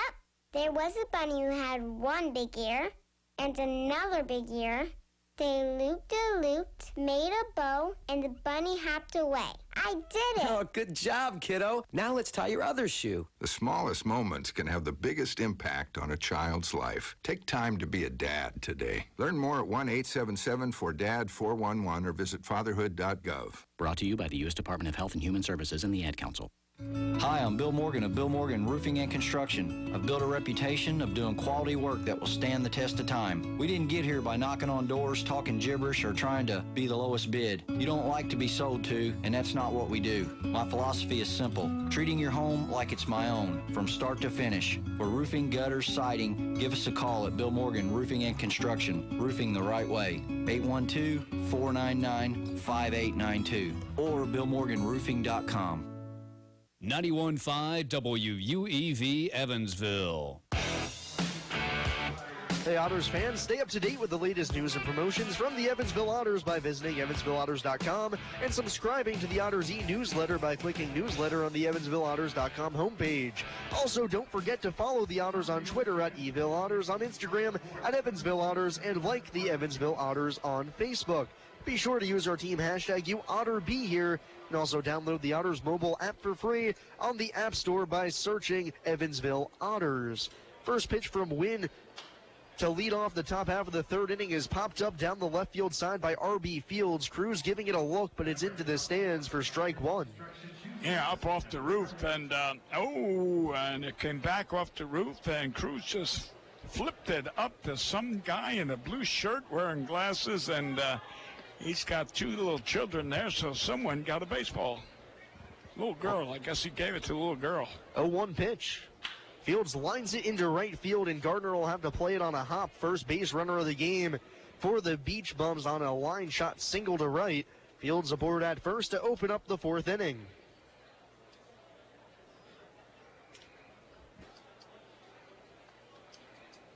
First hard hit ball we've seen in this game for Traverse City. It goes for a base knock. Fields at first with the Otters leading 2-0 top of the third inning. Top of the fourth, rather. Now Isaac Bernard stands in, 289 hitter, struck out swinging his first time up. Bats from the left side with Fields at first, the threat to run. He's stolen 3 bags on the year. First pitch. Breaking ball called strike one at the knees as Wynn pours that over the heart of the plate. Middle infield at double play depth. Doolin holding on the runner at first as Cruz plays tight to the bag at third. Outfield shading the hitter towards left center as the throw over to first nearly gets Fields leaning, but he's back in safely. You know, Traverse City's got someone down there warming up in the bullpen. I wonder if they're going to yank this guy or what. Be a little interesting to see him leave after 3 innings and 2 runs. Right. 0-1 pitch, chopped foul down the first base line. And Bernard down in the count, 0-2. It's not like Murphy's been pitching great, but he hasn't been terrible by any stretch of the imagination. Just 2 runs through 3 innings in his professional debut. The only thing I could say would be he's thrown too many pitches. That's about the only thing I could make a comment. Yeah, that could be the one issue. We'll see what happens when we go to the bottom half of the fourth inning. But for now, Wynn dealing with the runner at first. 0-2 count on Bernard. Throw over to first. Fields back in safely. So he slips a hand onto the base. And he had those feet there pitter-patting. Sometimes those, that's what a runner does when he's going to steal. Fields with a pretty good-sized lead. See, there he does it again. The 0-2 pitch does not run, and instead it's hit in the air to right center field. That's going to get down for extra bases as it's cut off by Harrison before the wall. Fields goes to third. Into second is Bernard with a double. And back-to-back hits to open up the fourth inning of Traverse City in business. Runners at second and third with nobody out for Will Kinger. Number 6, shortstop, Will Kinger. Harris looked pretty good on that play out there in the center field for a guy that's been playing third base all the time. Yeah, Travis had played some outfield in the Twins organization, mostly left and right field. This is his first time in a while playing center. Looking half decent out there, gotta say. I would say so too. I mean, he played that pretty good. He got the ball, he cut the ball off, got it in quickly, and held the runner to third base anyway. Yeah, the one thing Travis does have that translates to any spot on the diamond is a very strong throwing arm. Yeah. Of course, as a third baseman, you need to have that, and as an outfielder, he loves being able to show it off. So a good play there by him to cut it off before the wall and get it in quickly. Skencher now stepping into the plate. Traverse City trails 2-0, but they've got the tying run out at second base with nobody out. In the top of the fourth inning, Wynn will go from the full windup with a runner at third.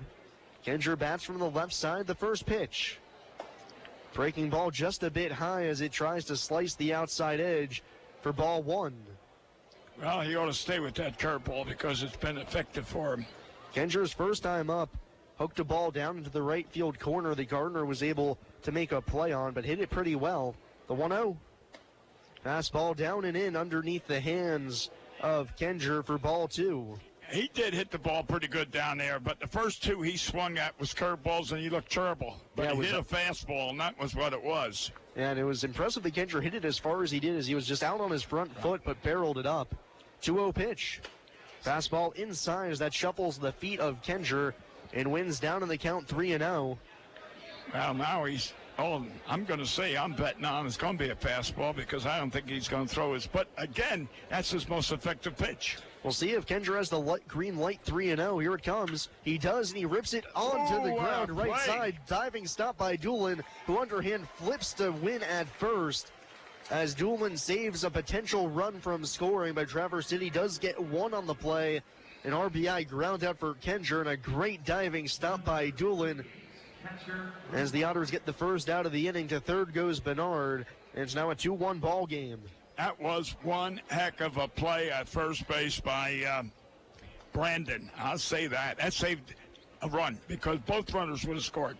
Infield now in for Luke Lowry. First pitch pops it in the air down the right field side. Doolin going back into foul ground. He's under it. He makes the catch and looks the runner back to third, as he'll just run the baseball back into the diamond. So on one pitch, Lowry retired for the second out. Bernard still at third, but the Otters up by 1 run.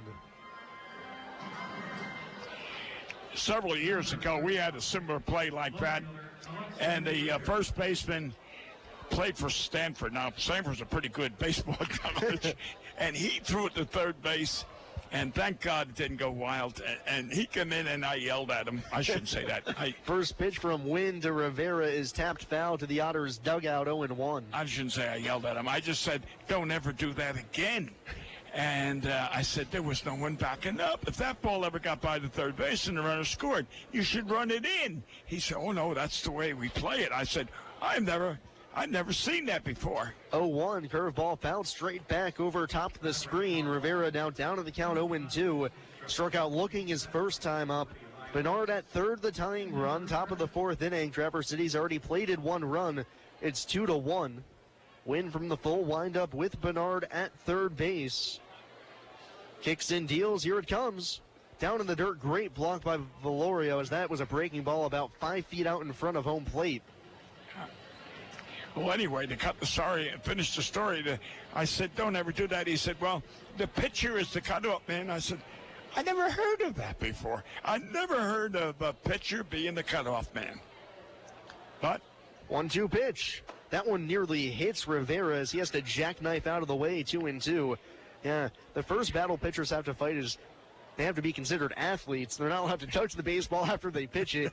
So to think that this guy thought that he could be the cutoff man, too. That's progressive. 2-2, down in the dirt.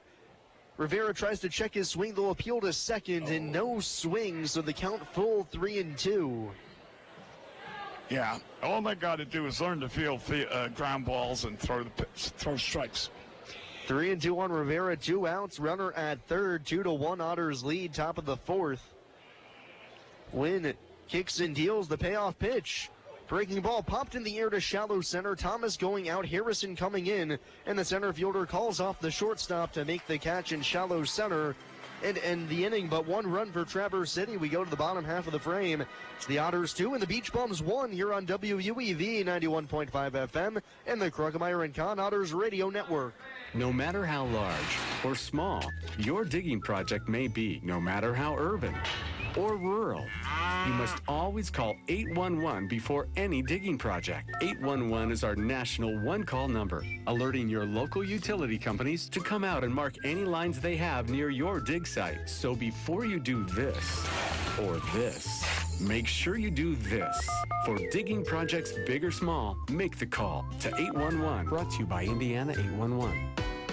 Hello, fellow ACES. As campus activities wind down, get connected and stay connected with UE through the ACES Alumni Networking Hour on Tuesday, April 24th from 12 to 1 p.m. Network all around the world with fellow ACES, exchange career tips, and build your professional network, all online from any device, no matter where you are. You will participate in one-on-one chats with other UE alumni. Each chat is saved, making it simple to look back at your history and follow up. Don't wait. Register now to attend. The Evansville Otters would like to thank the Evansville Courier and Press for their support and coverage of Otters baseball.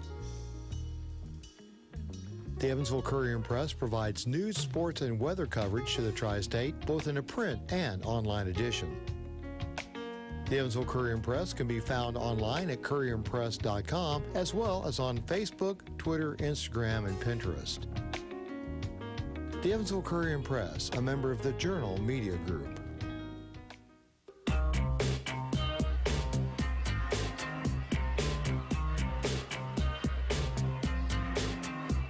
We go to the bottom half of the fourth inning after Traverse City got on the board for the first time. It's 2-1 Evansville. So we begin the bottom half of the fourth frame, and the starter for Traverse City, Matt Murphy, is done after 3 innings.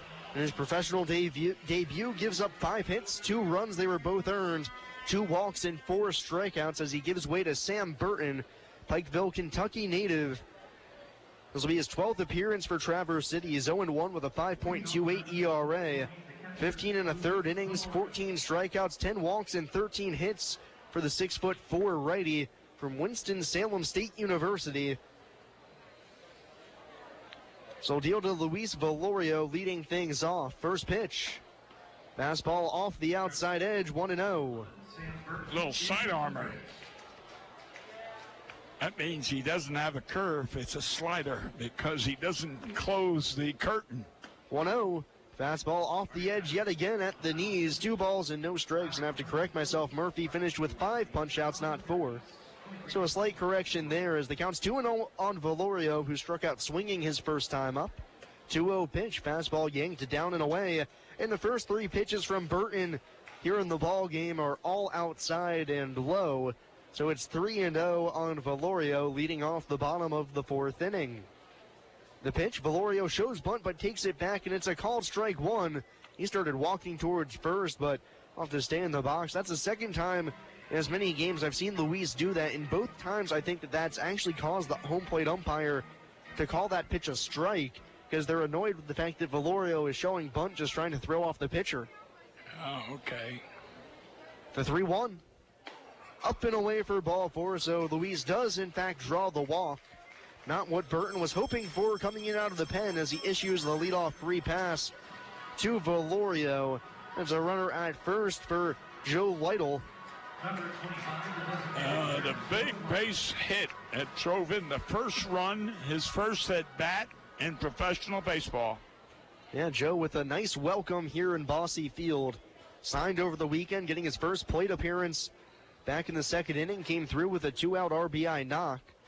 It's here with Valorio at first, and the first pitch home, called strike 1 at the knees. Over the heart of the plate, 0-1. 2-1 the score, bottom half of the fourth inning. Otters lead with Valorio at first. Lytle standing in from the left side, open stance, hands held high. So he wiggles the bat in his hands. The 0-1. Fouled straight back to the screen, just underneath of that pitch. No balls and 2 strikes. Valoria's got good speed and can steal bases. Yeah, 2 for 3 so far this season. Yeah, he runs well. See if he's got any ideas here. We haven't seen a move from Burton yet. Valorio with a pretty small lead. As Burton comes set just above the belt, the 0-2. All the way to the backstop, and Valorio won't have to steal second as he's just handed it. So that pitch nearly hit Lytle, who had to jump out of the way. Fastball way inside. Luis to second, and a 1-2 count on Lytle. Wants a little char. Now, all hitters have a little bit of a different combination of how they like to keep a grip on the bat. Pine tar, rosin, batting gloves, no batting gloves. Everybody just a little bit different. Yeah, everyone does. And in my day, we used none of it. We used to use Coke bottles. They used to, that was the way I don't know how you would say it, but that roughed up the handle.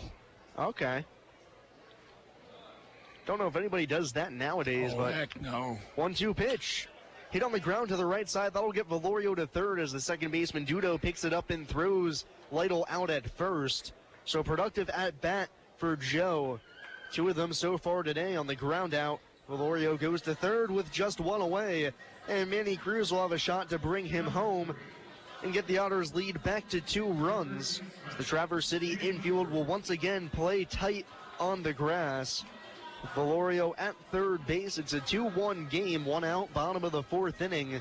Sam Burton on out of the bullpen in relief of starter Matt Murphy.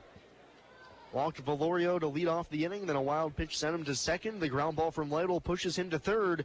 And now the first pitch home to Cruz ends up high and inside as the breaking pitch does not break at all for ball 1.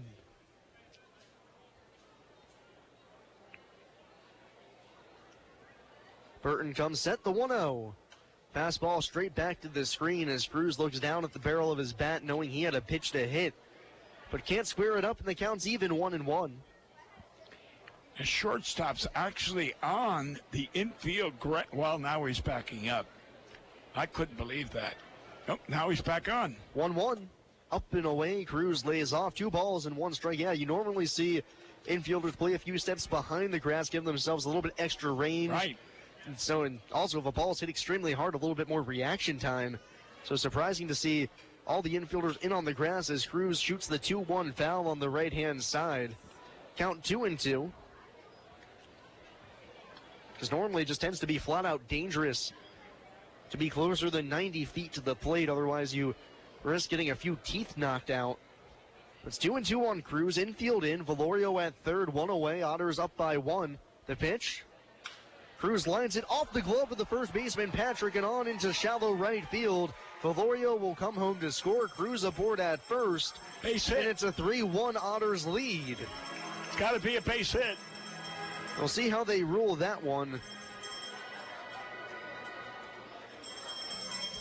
Base hit. We're going. And they'll give Cruz a base hit on that one as the first baseman, Patrick, had to jump just a bit to flex off his glove. And the Otters have a 3-1 lead.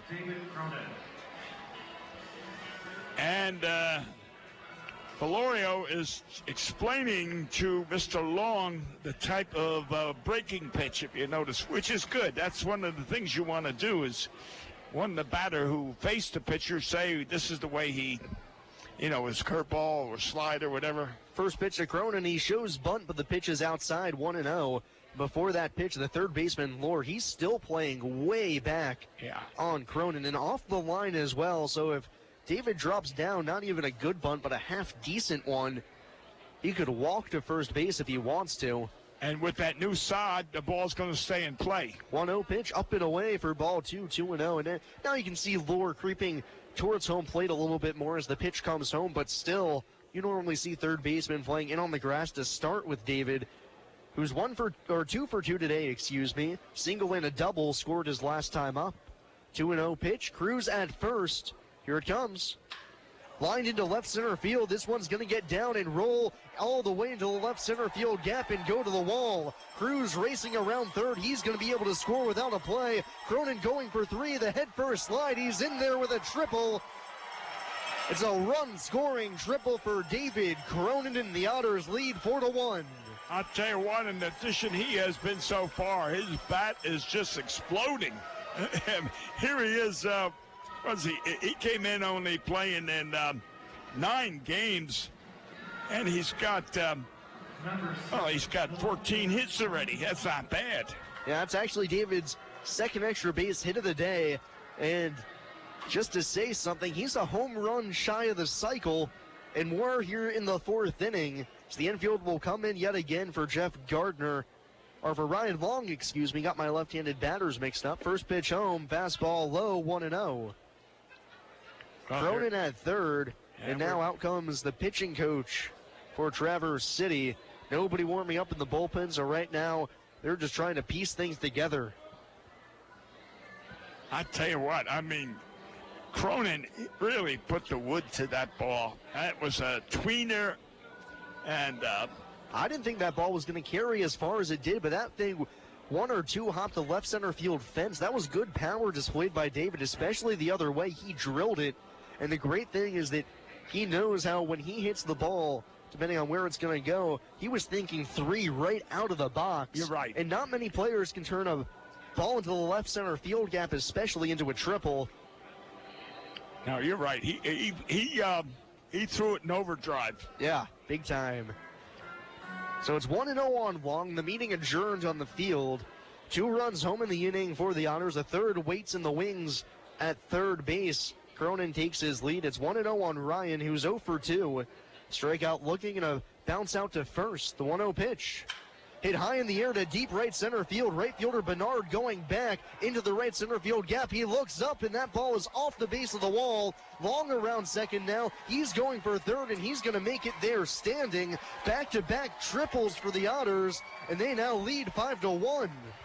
Yeah, I'll tell you what, if Long had gotten another, if that wind, the flag is blowing in. If the flag was blowing out, Mr. Long might have had a home run in the Bud Light Lime patio. Yeah, that ball, unfortunately for us, hit off the right center field fence, right off the SRG Global sign, which is a white sign. So the baseball actually got lost in there for a little bit. Yeah. I couldn't tell if that went over the fence or not, but seeing the right fielder make the play, obviously, was still in play. So it's now 5-1 Otters. Toby Thomas at the plate, infield in for him with Long at third. The first pitch sliders down and away for ball 1. And another pitcher is warming up. That's unbelievable.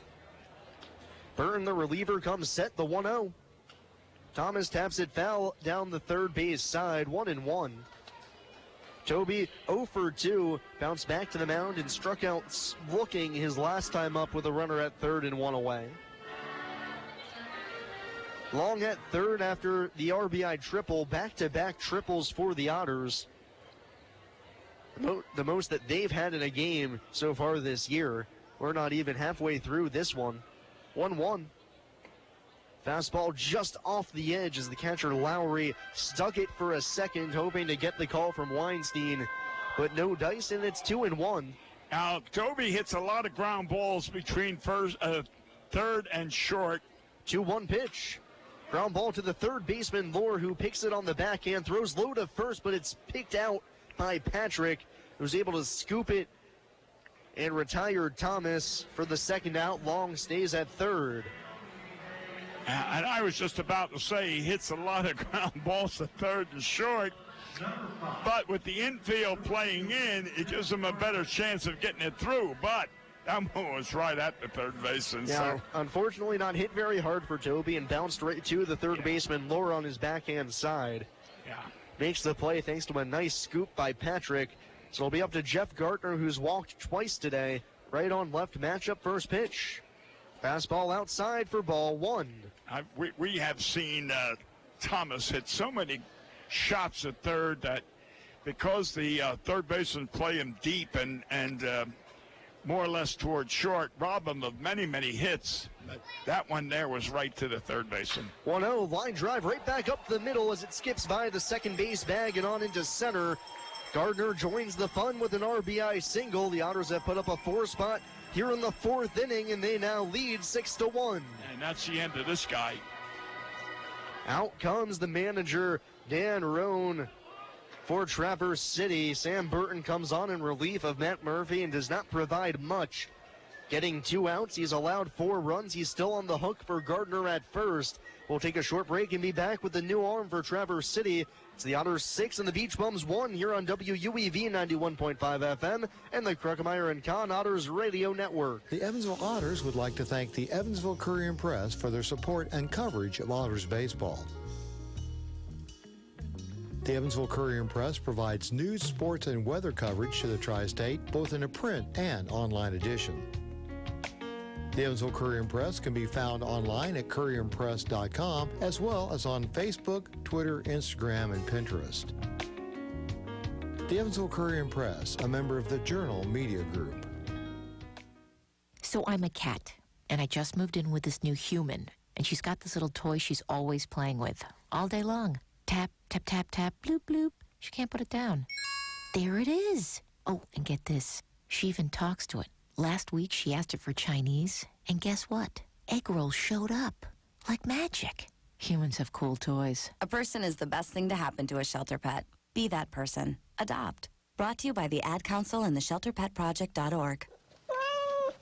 GD Ritzy's is a proud supporter of Evansville Otters baseball. GD Ritzy's menu features hamburgers, grilled chicken sandwiches, old-fashioned peanut butter and jelly, and ice cream. With 3 Evansville locations: west at 4810 University Drive, on the north side at 4320 North 1st Avenue, and on the east side at 601 North Green River Road. GD Ritzy's is open from 10 a.m. to 10:30 p.m. Sunday through Thursday, and 10 a.m. to 11 p.m. on Friday and Saturday. GD Ritzy's, a proud supporter of the Evansville Otters. You're listening to exclusive coverage of Evansville Otters baseball on 91.5 FM WUEV Evansville. Otters have put up a 4 spot here in the frame. As RBI hits from Manny Cruz, David Cronin, Ryan Long, and now Jeff Gardner have them staked to a 6-1 lead as Traverse City is forced to dip back into the bullpen. It's Tyler Barse coming in, the University of Rhode Island product, just like the starter tonight, Matt Murphy. He's only pitched in 1 game, through a third of an inning, allowed 1 hit, but recorded 1 out. No runs allowed, nothing really doing for him. So he comes to the university, or comes from the University of Rhode Island, I should say. That's not a big school. I mean, the state of Rhode Island is small to begin with. And somehow Trevor, 2 of their players. 2 of their players, and my God, I used to stay. No, I shouldn't say stay. I used to eat in Rhode Island when I went to Pawtucket, which wasn't too far away.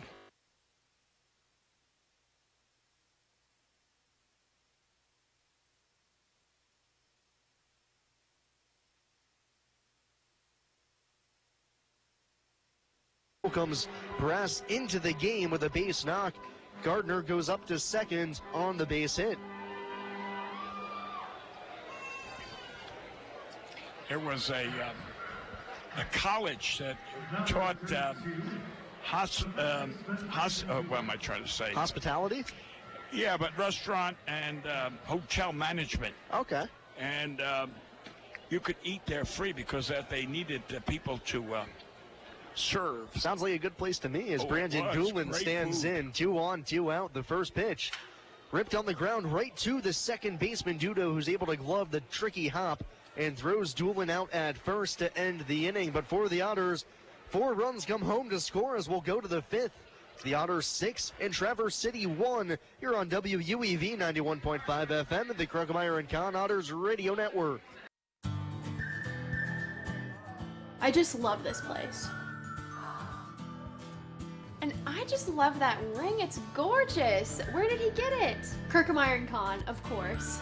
For the engagement ring that will have everybody talking, look no further than Krugemeyer and Kahn. With incomparable selection, quality, and service, Krugemeyer and Kahn is the only choice for the ring that will last a lifetime. Krugemeyer and Kahn, your lifetime jewelers. So, everybody's talking about the ring. It's pretty great, huh? Pretty great. It's amazing. You gotta tell me, man. Where'd you get it? Krugemeyer and Kahn, of course. For the engagement ring that will have everybody talking, look no further than Krugemeyer and Kahn. With incomparable selection, quality, and service, Krugemeyer and Kahn is the only choice for the ring that will last a lifetime. Krugemeyer and Kahn, your lifetime jewelers. So let's see it. I absolutely love it. He did a fabulous job picking it out. I couldn't be happier. Well, I had a lot of help. I bet I know where it came from. Krugemeyer and Kahn, of course.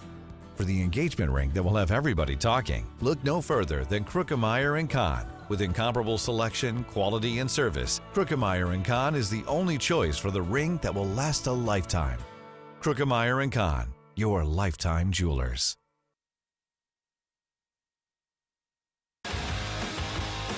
Games are coming up. All Otters early on in this one as Evansville holds a 6-1 advantage right now. Remember, fans can't make it to Bosse Field. The Otters Digital Network, which you might be watching on right now, is brought to you by Krugemeyer and Kahn. Allows you to watch every regular season home game free of charge, no matter where you are. The Otters Digital Network is the streaming home for your hometown team. To view games on Otters Digital Network or for additional questions, go to EvansvilleOtters.com and click Watch Live. Also on that YouTube channel, you can find many interviews that Zane Clodfelter does for Otters TV, as when Roxon fires the first pitch of the 5th, it's a called strike on the outside corner to Steve Lohr. popped out to shallow left his first time up. To do that, all you got to do is YouTube. Is that what you do? Yep, go to YouTube as Wynn fires a slider outside for ball 1-1-1. Go to YouTube, search Evansville Otters, go to the Otters channel, and you'll see all of the videos we put on there. Oh, okay. Valorio sets up inside the 1-1. Fastball straight back to the screen as Lohr was on it just a touch late. And it's 1 ball and 2 strikes. I know one of my old teammates, Bobby Botts from Wisconsin, West Allis, wants to watch us. And I'm trying to tell him, and I don't know much about it. 1-2 pitch. Cued in the air towards the shallow right field side. Cronin going out. He makes the call on the catch as Gardner was coming in, but David puts it away for the first out of the 5th inning. Now, all you have to do, go to EvansvilleOtters.com, click Watch Live, and from there you're good to go. Okay, I'm going to have someone here explain it better. I'm not that good. I failed electronics. First pitch from Wynn to the next hitter, Noah McGowan, is a called strike 1 on a looping breaking ball that just floats on in for strike 1. 6-1 Evansville leads top half of the 5th. Nobody on, 1 out for McGowan, who struck out swinging his first time up. Now Wynn pumps a fastball just a little bit low. 1 ball and 1 strike. Sammy, I still believe in putting that nickel in the telephone. I'm not used to all this new stuff. 1-1, breaking ball hit in the air deep down the right field line. Gardner going over towards the corner. He settles up and makes the catch as he crosses into foul territory. Just onto the warning track. A good read from Gardner in right, and it's 2 up, 2 down to begin the 5th. Gardner's not only a good power hitter with 20-some home runs last year, but he's also a very good defensive right fielder, and he's got a pretty good strong arm. So he adds a lot to this Otter defense. And you saw that range displayed there as Kendall Patrick stands in. 2 on, nobody out, 6-1. Top half of the 5th inning, Wynn's first pitch. Fastball right down the middle as Patrick taking all the way, Wynn able to get ahead 0-1. Patrick bounced out to third his first time up on a nice pick by Manny Cruz. Wynn rocks and delivers the 0-1. Fastball off the outside edge with a little extra cheddar on it. And it's 1 ball and 1 strike. Patrick hitting from the right side. Wynn, the Otter starter, trying to get through his 5th frame. The 1-1. Breaking ball hit hard in the air to left field. Long coming on. He dives, and he's able to put it away as he belly flops onto the turf. Ball was struck well by Patrick, but Long there to pick it.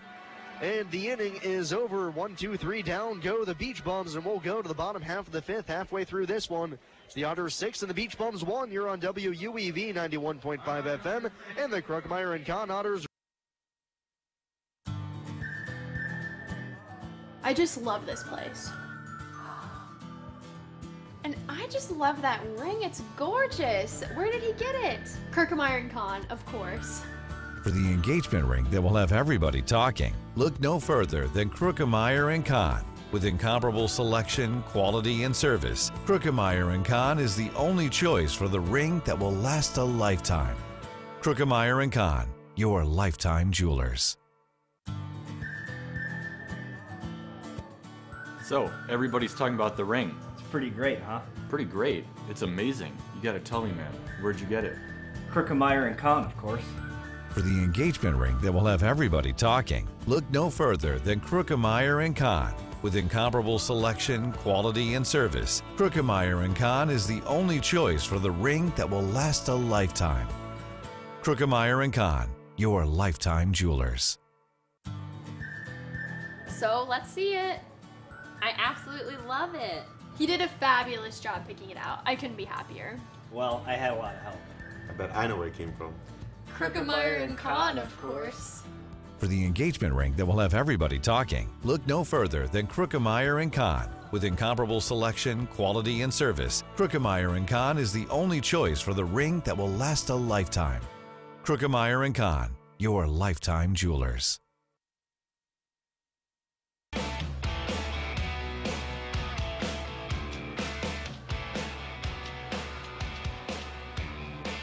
To the bottom half of the 5th inning we go with the Otters leading this ball game right now, 6-1.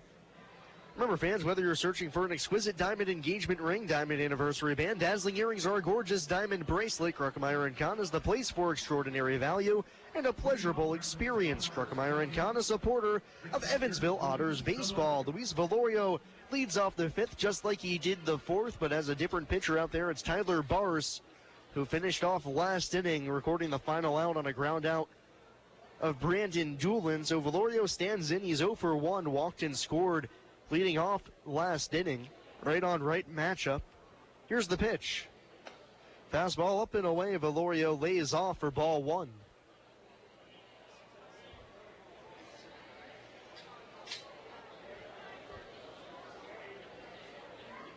Bars set. The 1-0 pitch. Fastball underneath the hands of Velorio as he lifts them out of the way for ball 2. Luis getting the start here behind the plate, was the DH in yesterday's game, went 1 for 3 with a run driven in, and the eventual 8-7 loss for the Otters, a heartbreaker. But good to see them come back here today on a positive note, got out to an early lead against Traverse City, and they've blown this game open. They're up by 5 now, 6-1. 2-0 pitch. Fastball inside as Velorio jumps backwards to avoid getting plunked. And for the second straight inning, he opens up a frame with a 3-0 count. You said he jumped away and the umpire called it a strike. The last time he did that once before, you said. Let's see what he does this time. 3-0 pitch. Velorio shows bunt, but it's right down the middle as he's just trying to toy with the pitcher Bars. 1 strike. Velorio leading off the bottom of the 5th inning with Evansville currently sporting a 5-run cushion here in the first of 3 from Posse Field this weekend. 3-1 pitch. Fastball called, strike 2 as Velorio took a few steps towards first base thinking he had earned the walk. But instead it's 3 balls and 2 strikes. No complaint. Just walked back slowly. Take it as it comes sometimes, so it's 3-2 on Luis. Leading off the bottom half of the 5th inning. Bars working from the set with nobody on.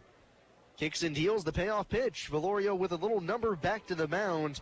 Bars off the rubber and able to pick it up and toss underhand to first to get Velorio for the first out of the inning. Yeah, one of the rules, Sam, is don't make the umpire look bad.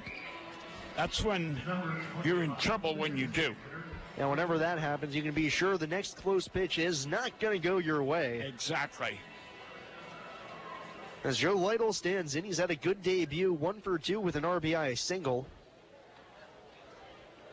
Played his college ball at Oklahoma City University, NAIA powerhouse. First pitch. Fastball inside as that one's just off the edge, 1-0. Many years ago, there was a center fielder for the Chicago Cubs by the name of Jim Hickman. Pretty good outfielder, good power. I played against him. 1-0 pitch to Lytle, outside for ball 2, 2-0. And he used to argue, umpire to call the strike, and he'd argue. And then he'd turn around and he'd say to me, catch, where was it? And I'd say, oh, right down the middle. He'd be so flustered at the umpire, he would swing at the next pitch no matter where it was. 2-0. Tapped foul at the plate as that one's off the heel of Lytle. 2 balls, 1 strike. Nobody on, 1 out. Bottom half of the 5th. Otters lead by 5. He'd always be a strikeout because he would let his emotions overtake him and therefore be arguing with the umpire and just would swing wildly. And you always got to keep your emotions in check. Right. Can't let them get the best of you. You got to have a stone face out there. Right.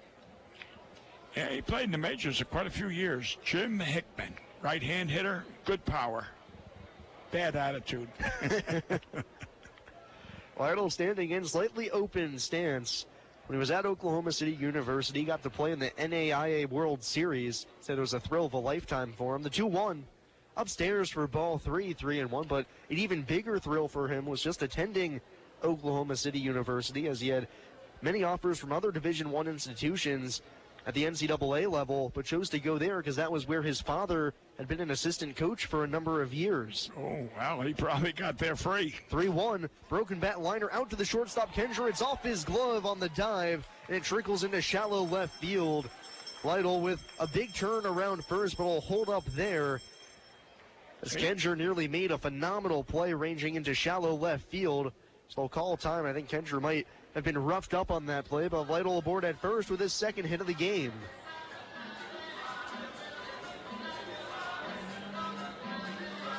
He's drawing a lot of attention there at shortstop. The center fielder came in, left fielder came in. But he's going to be okay. He'll stay in the game. Well, if anything, I thought the glove was injured, not him. So Joe aboard at first.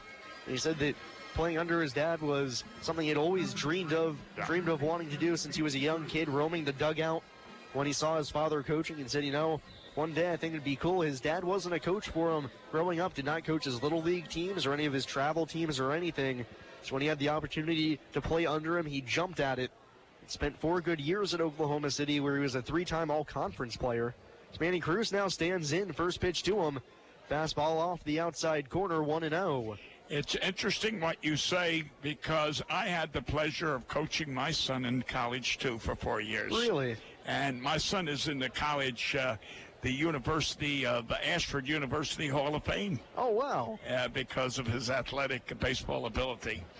And, I was very proud of him as well. And he ended his college career. 1-0 pitch. Called strike one as the breaking ball flips over. 1 ball and 1 strike on Cruz, who's 1 for 2 with an RBI single.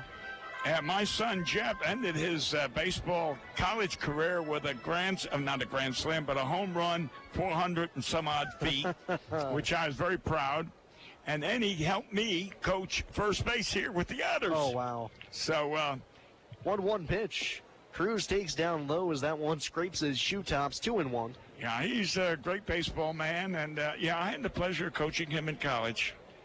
And of course, with Father's Day coming up this Sunday, just baseball and father and son relationships are things that just go really hand in hand, you feel like sometimes. It's the game you grow up playing. Your dad teaches you how to throw, how to catch, how to hit.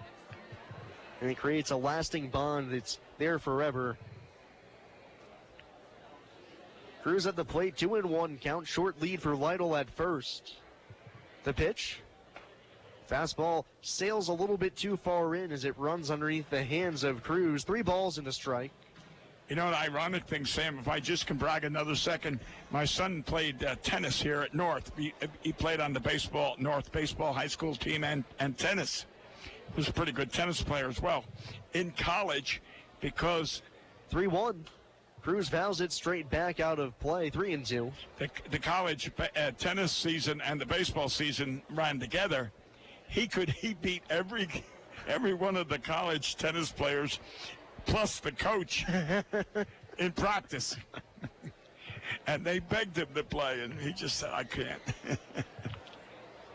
The allure of the baseball field as the payoff pitch about to come home to Cruz. Here it is. Then a jumbled coming out of my mouth, just like it was jumbled coming out of the hand of Bars as the breaking ball hits Cruz.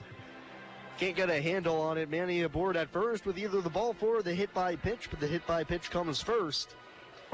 As a breaking, so I don't think it hurt Cruz. No, not at all. It might have hurt his feelings, but not his body. So now the lineup turns over for David Cronin, who, if he can pull off the feet, he's 3 for 3 with a single, a double, and a triple. If he can find his way to hit a ball over the wall, he'd have a cycle. I'll have to look up the last time the Otters had a cycle in a game. First and second, one away. First pitch. Hit on the ground to short, should be 2. Kendra on to second to 1. Back to first, that's a double play. So after 3 productive outs for David, or 3 productive at-bats for David, rolls into the inning-ending double play, and we're through 5. Evansville 6. Traverse City 1 here on WUEV 91.5 FM and the Kruckemeyer and Kahn Otters Radio Network. The Tri-State Area Marathon service stations are proud supporters of the Evansville Otters. Marathon has over 5,100 Marathon-branded stations nationwide, and a full list of area Marathon stations and a list of daily gas prices are available online at myMarathonStation.com. Marathon provides products which support commercial, industrial, and retail operations. Marathon's slogan is Fueling the American Spirit.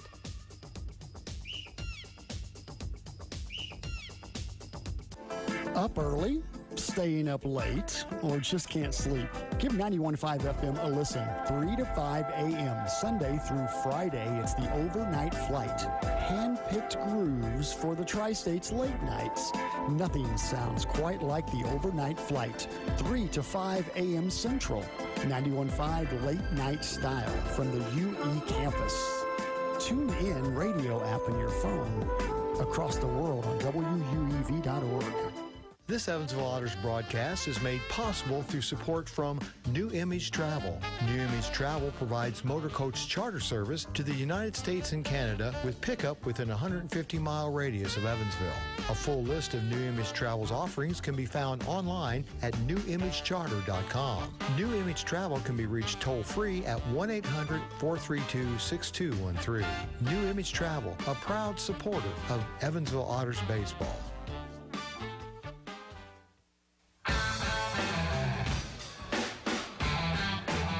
Otters fans, once the Otters are done with this 3-game home series with Traverse City, they'll go on a trip to Florence, Kentucky to take on the Freedom. But then after that, the Otters return home for a 9-game homestand from June 22nd until July 1st, having 3-game sets against the Southern Illinois Miners, Gateway Grizzlies, and River City Rascals. June 22nd to the 24th against the Miners will feature Deaconess Women's Hospital Night, Deaconess Night, and post-game fireworks, plus a family fun day. June 26th till the 28th against the Grizzlies. We'll have $2 Tuesday, Day Camp Day, and Thirsty Thursday. And then the 29th until the 1st against the Rascals will be highlighted by Edward Jones Night and post-game fireworks, Heritage Federal Credit Union hat giveaway, and Boy Scout Night, plus another family fun day. Tickets are still available at EvansvilleOtters.com or by calling 812-435-8686. Wins first pitch here in the top half of the 6th inning is a called strike 1 to Max Dudo. 6-1 the Otters lead. Through 5 innings of play, Randy Wynn's been spinning a gem as he tosses home the 0-1. Fastball sails outside, 1-1. Yeah, Randy hasn't had any strikeouts since that second inning. Since the third, top half of the third. Okay. When he got McGowan on, got him swinging to open up the third inning. But since then, you're right, no strikeouts for him, but he's been effective. Oh, yes. Oh, I'm not complaining. 1-1, swinging and a miss. Fastball blows by Dudo. 1 ball and 2 strikes. I was just trying to make a comparison of all those strikes I had prior to today. Exactly. Yeah, it's been a weird trend for Randy. His stuff's still been as good. Last time out, only 1 strikeout. Has 4 so far tonight, a good total. 1-2 pitch. Line drive through the hole on the right side. Is Dudo able to get enough topspin on that one to shoot it through the hole? Base knock for Dudo leading off the 6th inning. Just the 3rd hit for the Beach Bums. As an announcement made over the PA system right now. I think you might like this one, Bill. Josh Allen has just collected his first affiliated professional hit with the Binghamton Mets. Oh, great. And I I know his mother and father are going to make quite a few trips up there to Binghamton. First pitch to R.B. Fields, breaking ball, misses down and in. Fields at the plate. He's 1 for 2 with the only run scored of this game for the Beach Bums. No, you weren't here when he first came here 4 years ago, but Josh Allen was picked up at a tryout camp. 1-0, breaking ball just a bit down low, had plenty of plate, but it's 2-0 on Fields. And prior to his working out at the tryout camp where Andy signed him, he was working out as a possible deputy sheriff down there in Florida. And he was shot by one of the other candidates. So can you imagine getting a bullet wound and then coming and making the team? 2-0 pitch to Fields, bounce on the ground to second, on to the shortstop Thomas for 1, back to first. That's a 4-6-3 double play. Just like that, the Otters have 2 outs here in the inning as Dudo is wiped off the base paths. Number 26. And with 2 away, it'll be up to Isaac Bernard to keep the 6th inning going. Yeah, Josh playing second base tonight, batting third for the Binghamton Rumble Ponies, 1 for 3 with a walk, as the Rumble Ponies currently trail the Hartford Yard Goats 6-1 up in Hartford. And you thought we had weird names here in the Frontier League. Eastern League has one-upped us. Hartford, yeah. It's Bristol is right outside the Hartford, and that's where the Boston Red Sox AA club used to be. That's where A lot of their prospects came right from there up to the Boston Red Sox. First pitch to Bernard's down and away for ball one. Bernard 1 for 2 with a double to the left center field gap. The 1-0 pitch. Breaking ball hangs high and in. Bernard turns his shoulder in at it, trying to avoid it. 2-0. I used to stay at the Marriott in Hartford when I was scouting up there, Bristol. Great, it was a brand new Marriott. 2-0 pitch. Fastball a little bit low and outside. Wynn in danger of walking his first man this game. 2 outs, nobody on. Top half of the 6th inning. Otters lead 6-1. The guy that owned the Bristol club was Joe Bouzis. Now, you never heard of Joe Bouzis, but ex-major leaguer. 3-0 pitch. Fastball on the inside edge. Pops the mitt. 3-1. Owned several minor league clubs. Anyway, the first night I was at the Marriott at Hartford, it was like 11:30 after the ball game, and here he was in the pool, running up and down the pool.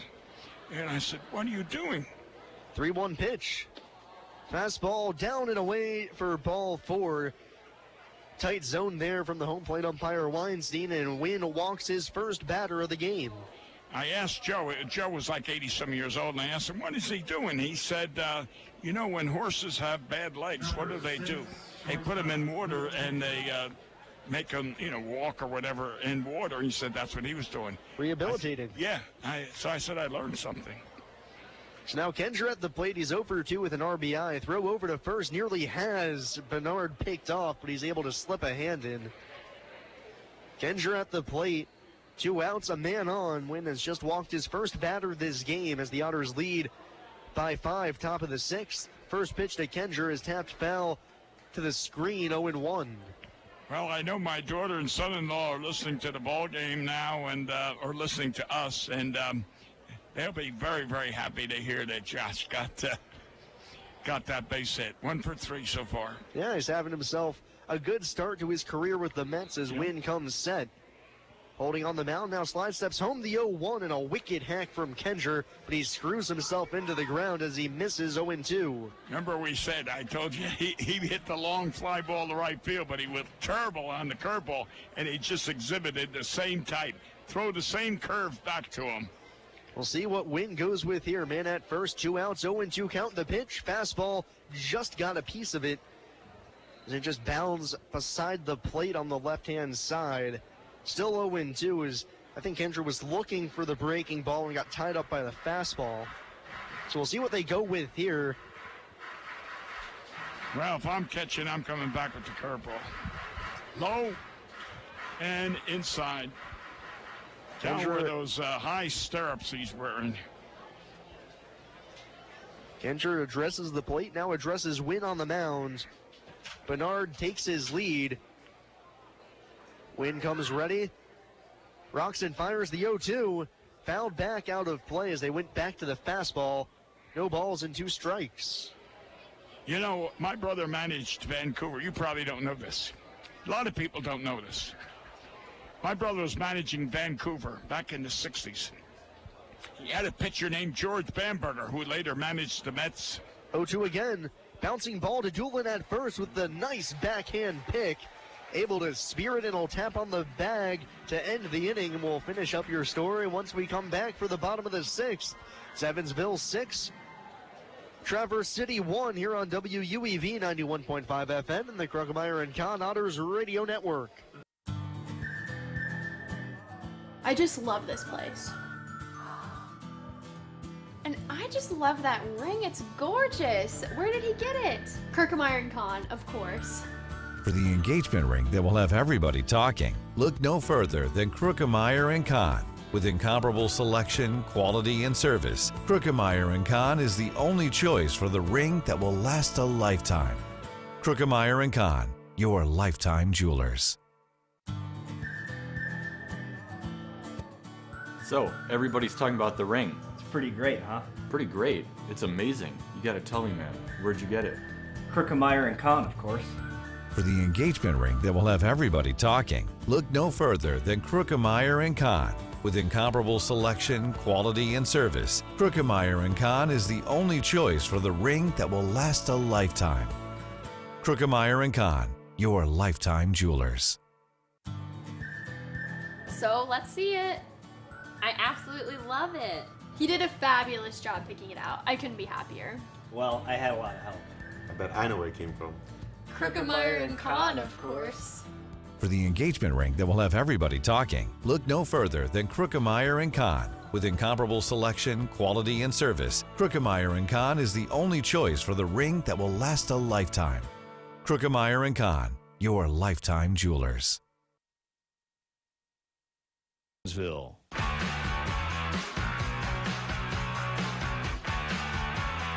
We go to the bottom half of the 6th inning. It's Evansville 6 and Traverse City 1. The Otters hope to snap a 2-game losing streak, and it looks like they're well on their way to do that. Let's hope that the Mr. Long can duplicate his triple. But anyway, I was telling you about my brother managing Vancouver in the Pacific Coast League. He had this pitcher, George Bamberger, who later went on to manage Milwaukee and the Mets. This is the first pitch, a long called strike as he shortened up to bunt, but takes it 0-1. Oh, Jack had Bambi, a soda pocket in the baseball shirt where he put a radio so that Jack could talk to him, or 2x2, or whatever you want to call it. Anyway, he could speak to him. And when a runner got on base, Bambi would look at third, and then Jack would yell, "Throw to first now." And they picked off many a runner. 1-0 pitch, or 0-1 pitch, excuse me, curveball high and away, 1-1. Revolutionizing baseball, and then the commissioner of baseball said, "No, you can't do that." So Minnesota tried it. So when they did it in the major leagues, they wouldn't allow it. So that is not a thing that he used presently. 1-1 pitch, lined in the air to center, but right at RB Fields, who barely has to move as Long barrels it up. But right to Fields in center, barely has to move a muscle, and Ryan's the first out at the bottom of the 6th. Yeah, George Bamberger, great young man. Lived in Staten Island, right across the river from me. Now, over the past couple of years, a couple of teams have gotten in trouble for using technology to try and steal signs. Yeah. They'll have somebody out in center field looking, then they use the iPads they have in the dugout to communicate. First pitch to next hitter Toby Thomas. He leans out of the way of a breaking ball, but it catches the inside corner 0-1. The Chicago Cubs used that back in the 50s. They had a man in the scoreboard with binoculars, and he was relaying the signs. 0-1 from Barce. Fastball high for ball 1, 1-1. Toby, one of the few guys in the lineup without a hit tonight. And yet he's the leading hitter on the team. Just him and Valorio without a base knock so far. Are set the 1-1. Fastball fouled away by Thomas. He was on it, but can't square it up. 1 ball and 2 strikes. Toby, you and I were talking about it for the fans out there, is a pull hitter. He hits everything to the third base, shortstop side, center field, fly balls. But he's staying so far away from the plate. 1-2 pitch. Curveball down in the dirt. Thomas checks his swing. He went around. Ball goes to the backstop. Now the catcher Lowry will recover, pick up the baseball, and throw out Thomas at first for the second out of the 6th. That's Toby's second strikeout. I was saying, he's staying so far away from the plate. They're pitching him outside, and they're getting him out on those pitches. He's got to move a little closer to the plate so the bat can connect with the outside of the plate. The Otters will try to avoid going down in order for the first time since the first inning. It'll be up to Jeff Gardner, who has not been retired yet. And the first pitch to him is a breaking ball that skips in 1-0. 6-1. Evansville currently holds the advantage. 1 run on 3 hits and no errors for the Beach Bums. 6 runs on 11 hits and no errors for the Otters. Gardner stands in. He's drawn 2 walks and had an RBI single his last time up. 1-0 pitch. Bounced foul up the right field side. That one skips along to Boots Day in the coach's box. We'll toss it to a lucky fan in the stands. And it's 1-1 on Gardner. A beautiful, beautiful night to be sitting in Bossy Field watching a beautiful, beautiful ball game.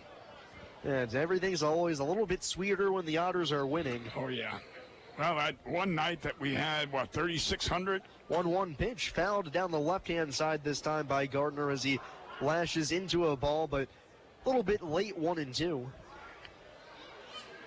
Tonight we had 3,700. We won Against that Gateway, night. yeah, they get grand slam to left. Yeah, that's when you want to really play good baseball, when you have a good crowd. You want to play good baseball every night. Big crowds give you a little extra juice, though. Right. 1-2 on Gardner. Here's the pitch. Down in the dirt, easy take for Gardner. 2 balls and 2 strikes. Jeff, product of the University of Louisville, up against a product of the University of Rhode Island, the Rams, playing the Atlantic 10 Conference. Louisville now in the ACC after some years in the Big Ten and American Athletic Conference. 2-2 pitch, up and away. Gardner lays off the fastball, 3-2. They used to have a good baseball program, besides basketball and football as well. They had a good athletic program, football, baseball, and basketball. Yeah, Jeff was lucky enough to go to the College World Series while he was in school. A couple of the Otters have, as that gets underway very soon. Payoff pitch. Hit on the ground to the left side. Third baseman Lohr well off the bag, able to field on the backhand and throws to first to retire Gardner. And the inning is over. No runs, no hits, and nobody left for the Otters. We'll go to the 7th. It's Evansville 6 and Traverse City 1. You're on WUEV 91.5 FM and the Kruckemeyer and Kahn Otters Radio Network. The Evansville Otters would like to thank Sinorama Evansville for their support this season. Sinorama Evansville is a multi-application supplier of custom-made signs, banners, and decals in the tri-state. Located at 1300 North Royal Avenue in Evansville, Sinorama is open 8 a.m. to 5 p.m. Monday through Friday. They can be reached by phone at 812-477-7763 and can be found online at sinorama.com/in-Evansville. Sinorama Evansville, a proud supporter of Evansville Otters baseball. We are live outside the home of Joe and Rosie Goddard, where a pretty big tickle fight broke out just minutes ago. Sources say their father instigated the laughter. Let's go inside for a comment. Apparently, they have no comment. Dads, let this be a reminder that it only takes a moment to make a moment. Call 877-4DAD-411 or visit fatherhood.gov. Brought to you by the U.S. Department of Health and Human Services and the Ad Council. Since 1994, Slays Restoration has been assisting tri-state residents clean up and restore their properties after disasters of all kinds. Located at 2121 Cotter Avenue in Evansville, Slays Restoration offers assistance for water damage, fire and smoke damage, mold and biohazard mitigation, complete reconstruction, and much more. Slays Restoration can be reached toll-free 24 hours a day at 1-888-776-8555. It can also be found online at slaysrestoration.com.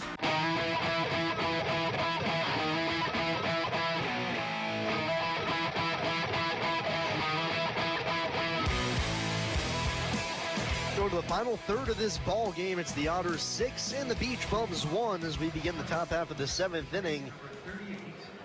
Luke Lowry, Alexi Rivera, and Steve Lohr for the Beach Bums, 4, 5, and 6, up against the Otters starter Randy Wynn, who has been fantastic here tonight through 6 innings, only 3 hits, 4 strikeouts, and 1 walk allowed. First pitch to Lowry, breaking ball hangs just a little bit inside. And it's ball 1 on the catcher for Traverse City. 0 for 2, a strikeout and a pop-out foul. 1-0 pitch. Breaking ball spins onto the outside corner at the belt, 1-1. That has been a very, very effective pitch for him tonight, that breaking pitch. The 1-1. Breaking ball again, and it's popped up foul on the right-hand side, but it'll drop in as that one didn't have much hang time. So it's 1 ball and 2 strikes. Wasn't there a game that you were on the road and I don't know if it was for us or against us, but the pitcher threw like 8 or 9 breaking pitches? I don't remember exactly. Okay. The 1-2. Fastball just down and away as Valorio smacks the ball into his mitt, thinking that should have been strike 3. 2 balls and 2 strikes, though. Luke Rennie, his last time out as well, as in previous starts, has been going to the curveball quite a bit. Randy Wynn, no different, as it's been his most effective pitch as well. 2-2 on Lowry, nobody out, nobody on. The pitch, breaking ball hit high in the air to deep left field. That ball's going to be way out of here. Luke Lowry with an absolute bomb as he sprints around the base paths. And it's now a 6-2 ball game. And that was the breaking pitch, but it hung. And that cleared, I think, the outside wall, didn't it? The concrete wall. That was an absolute mash from Lowry. Yeah. So he deposited that one well beyond the left field fence. And the Beach Bums are now within 4. It's a 6-2 game. You know, I always say on the radio, Sam, you watch the outfielder, and they more or less tell you. The first pitch to the next hitter, Alexi Rivera, is lined into left field.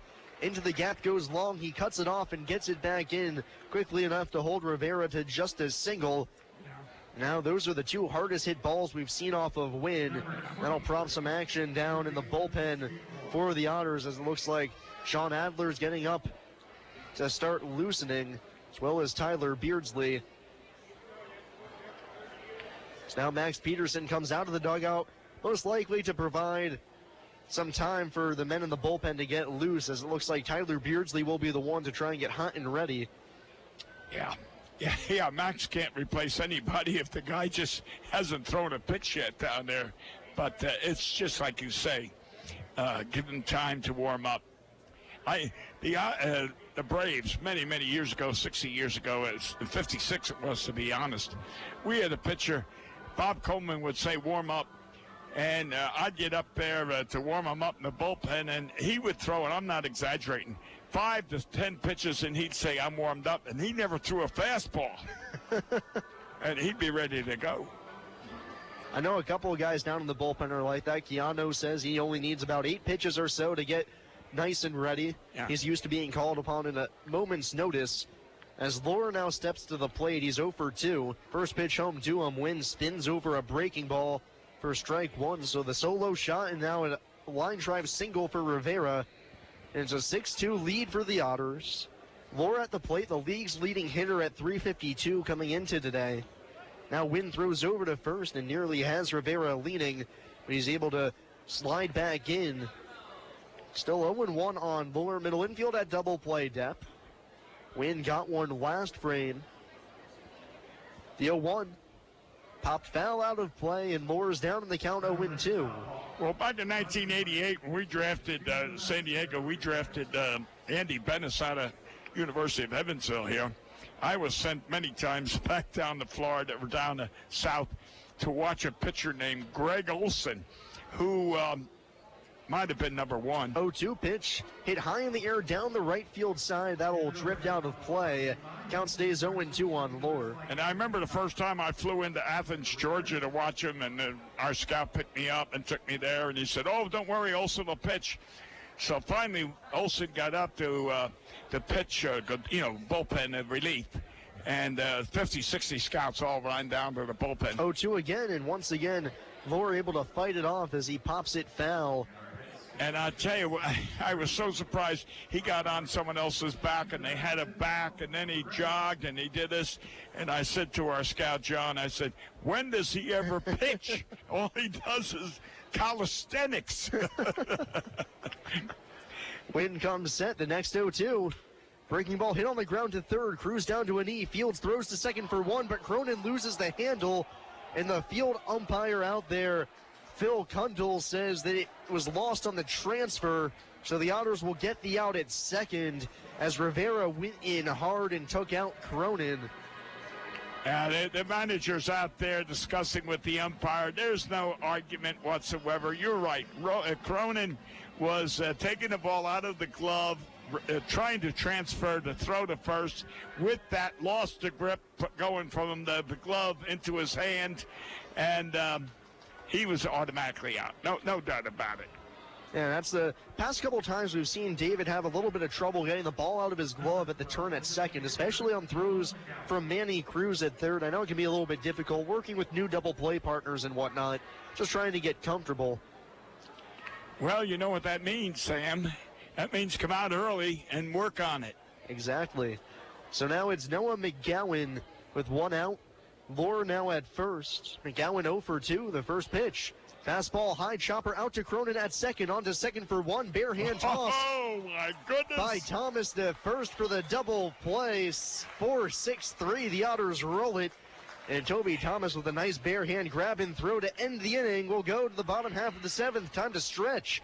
It's Evansville 6, in Traverse City, too, here on WUEV 91.5 FM and the Kruckemeyer and Kahn Otters Radio Network. I just love this place. And I just love that ring. It's gorgeous. Where did he get it? Kruckemeyer and Kahn, of course.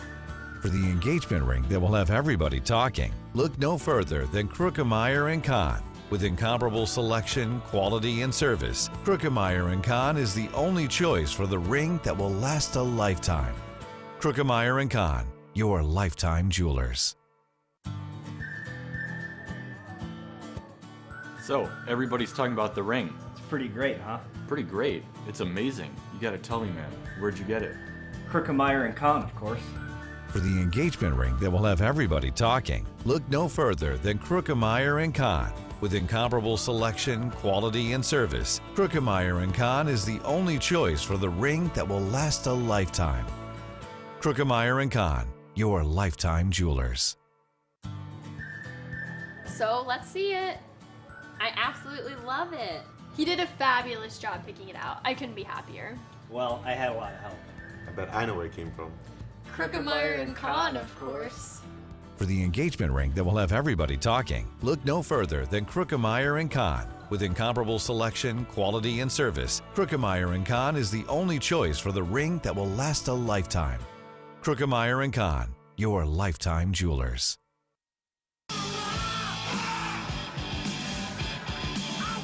New arm out of the bullpen for Traverse City as they go to their third new relief pitcher. Tyler Bars does good work out of the pen, but he's going to be relieved by Ken Knudsen, who comes on in and will try and quell the Otters' bats just like Bars did, limiting the damage after Burton was hit around in the first man out of the pen. You know, Sam, I'd like to explain to the fans who, of course, didn't see it, but on that last double play, you got to give Toby tremendous credit. When Cronin fielded the ball and he scooped it up and flipped it to Toby, it was high.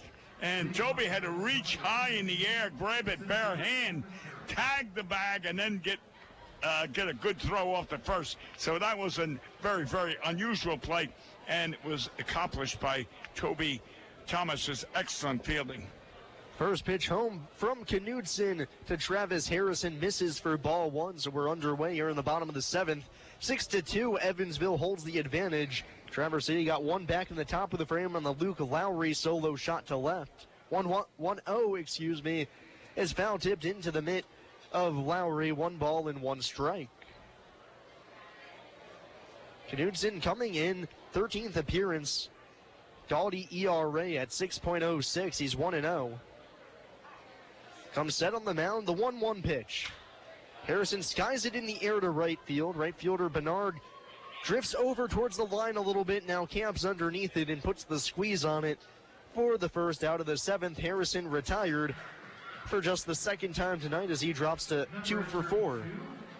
You know, Wirtz normally plays center field, and I know he was on the injured list. When is he due back? He's going to be coming back sometime soon. His time on the disabled list is coming to an end very shortly, hopefully in the next couple of days, as he's been trying to work back from a groin injury.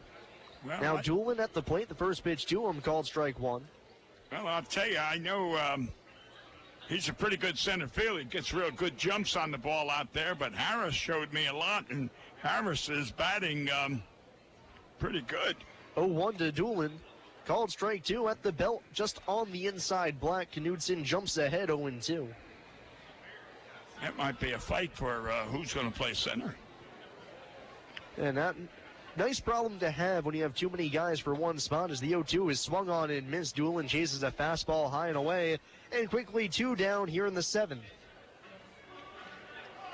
Yeah, it's always nice when two guys are fighting for a spot. It's always nicer when both of them are playing well. Yes. It's now up to Luis Valorio, one of 2 Otters players without a hit in this game. He's 0 for 2, walked and scored leading off the 4th. It's here, nobody on, 2 outs, bottom of the 7th inning. Otters lead 6-2. First pitch. Fastball above the letters for ball 1. Well, the one thing we haven't seen Luis do yet. And a lot of the Otters do it. And 1-0 pitch. Luis slams it foul on the ground on the left-hand side, 1-1. At least tonight, he had a 3-0 count, and he did not swing, which a lot of the Otter players have been doing it. 3-0, they go for that big fastball, and they haven't succeeded yet. But Lewis didn't do it yet. 1 ball and 1 strike on Valorio, looking for his first hit. The pitch. Fastball dips too low as that one's around the shoe tops on the outside edge. 2 balls and 1 strike. Yeah, Lewis has got a pretty good eye in batting. He doesn't strike out that much. He makes contact. Yeah, Valorio at .366 on base percentage as he fouls the 2-1 straight back to the screen. 2 balls, 2 strikes, nobody on.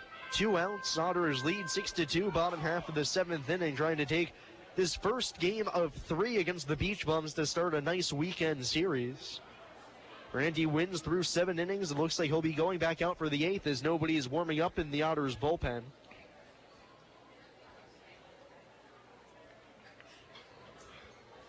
Knudsen on in his first inning of relief. Trying to have a 1-2-3 frame. The 2-2 down in the dirt and through the wickets of Lowry to the backstop. 3 balls and 2 strikes. One thing I've always wondered, it's always crossed my head a few times, it's a relatively weird idea. But has a batter ever thought with 2 strikes you're struggling, not getting very many hits, you see a pitch way outside, you know the catcher's not going to get it. Swing and miss and run to first? Exactly. Oh, yes, certainly. I've done it. On purpose? Yes. Payoff pitch, down in the dirt, ball 4, and Valorio draws the 2-out walk. Sometimes you can just see a pitch coming out of the pitcher's hand and just know how far outside or high it's going to be. And if you're down in a count 0-2 and you think, man, I don't know if I'll get a pitch to hit, why not just swing at that going down to first? Even though it hurts the batting average, it helps the team. But the back's got to be far enough back. Exactly. So it's a risk you run. Yeah. With 2 outs, Lytle steps to the plate. He's 2 for 3 in his Otters debut. Some backstops are close to home plate, and they have like a hardboard that it ricochets off. First pitch to Lytle, fastball belt high down the middle, 0-1. I've seen pitchers throw a ball, it's wild, it hit the back, and it backs right. A catcher don't have to move, just turn around, it comes right back to him. Exactly, a lot of backstops, a brick wall. Right, that's another case, yeah. 0-1 pitch. Lytle cues it off the end of the bat as it bounces behind home plate and spins near the backstop, 0-2. Joe, 2 hits, 2 singles, and an RBI here in his Otters and professional debut. He's got Valorio at first, 2 outs. You were saying Oklahoma City. I used to know the coaches of Oklahoma, and they used to have some good baseball. There were 2 brothers. Knudsen set, the 0-2 pitch. Fastball way upstairs for ball 1. I know Oklahoma State coach, I'm not sure if he's there anymore, but he's relatively famous because of his son, Matt Holliday. Oh, yes, yes. Matt was a two-sport star coming out of high school. Baseball and football, was the top-ranked football recruit in the country and was supposed to go to Oklahoma State to play both baseball and football. 1-2, flash down the left field line, slicing towards the corner, but it drops in foul. It would have been something if he got another double out of that. So Lytle will have to come back to the plate, and Holliday, or single anyway, not double, who would have been able to play underneath his father at Oklahoma State as well as play football. And he wasn't just, a regular quarterback recruit. He was top ranked. Many people thought he would go on to be an NFL prospect, potential quarterback, but he got drafted by the Rockies in the 8th round and said, I'll go play professional baseball. And he's done pretty well for himself. Well, I tell you what, if players had the chance of baseball versus football. 1-2 pitch, shuffles the feet, and now Valorio's caught off a first, throw back to first. Valorio safe. Into second, and he's safe.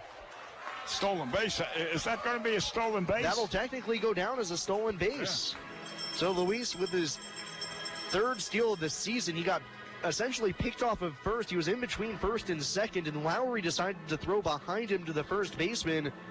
Valorio just took off for second base and beat the throw. As simple as that. Well, the catcher Lowry did the right thing. You're not going to throw it to second. You're going to throw it back to first. The only thing is, and 2-2 pitch, high for ball 3. Florio did the right thing. You never go back. You always advance, and he made it. He got on safely. So Florio at second, 3 balls, 2 strikes, 2 outs. Bottom of the 7th inning with the Otters leading by 4, trying to extend that advantage. The payoff pitch. Fly ball in the air to left, sending Rivera back a few steps. He's under it and puts it away for the final out of the inning. No runs, no hits, and 1 man left for the Otters. Will go to the 8th. Randy Wynn back out for the 8th inning.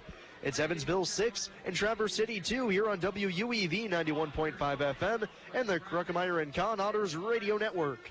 SRG Global, a Guardian company, would like to wish the Evansville Otters the best of luck in today's contest. Founded in 1932, SRG Global is one of the world's largest manufacturers of chrome-plated plastic parts for the automotive, commercial truck, and household appliance industry. Located locally at 601 North Congress Avenue in Evansville, SRG Global can be found online at srgglobal.com. They can also be reached in Evansville by phone at 812-477-6151. 91.5 WUEV would like to thank the Sidetrack for their support. The Sidetrack is located at 664 East Illinois Street in Evansville, Indiana. And you can catch yours truly, Mixmaster Jones Capone and DJ Bishop every Friday night from 9 until 3. Thanks again to the Sidetrack Bar for supporting music on the longest running hip-hop show in the tri-state, Party Lights. The Tin Fish Restaurant, located at 300 West Jennings Street in Newburgh, Indiana, is a proud supporter of Evansville Otters baseball. Independently owned and operated, the Tin Fish menu features salads and sandwiches, as well as seafood platters and combos, and seafood burritos, tacos, and burgers. The Tin Fish Restaurant is open 7 days a week from 11 a.m. to 8 p.m. It can be reached by phone at 812-490-7000. The Tin Fish Restaurant.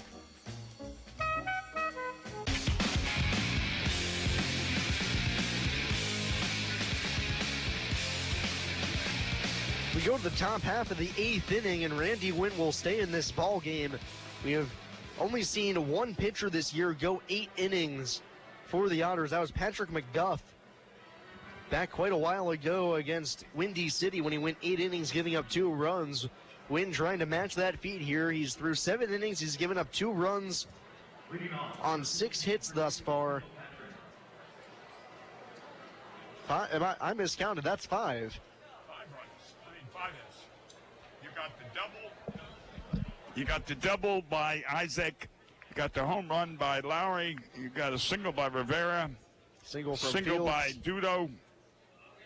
And Fields. Yep, that's 5. Yeah. My math mistakes me as Wynn deals now to Kendall Patrick. Called strike 1 to open up the 8th inning. So just 5 hits allowed by Randy as he opens up the 8th inning with a called strike on Patrick, who's 0 for 2, a bounce out and a fly out. The 0-1 pitch. Fastball outside, ball 1, 1 ball and 1 strike. I got to make a note for our fans back there. The Otter Bells are did perform up there on first base side, and I'll tell you what, they really look good. They had coordination. 1-1 pitch. Ground ball right back up the middle. That's through for a base hit. So now you're right. There was 6 hits.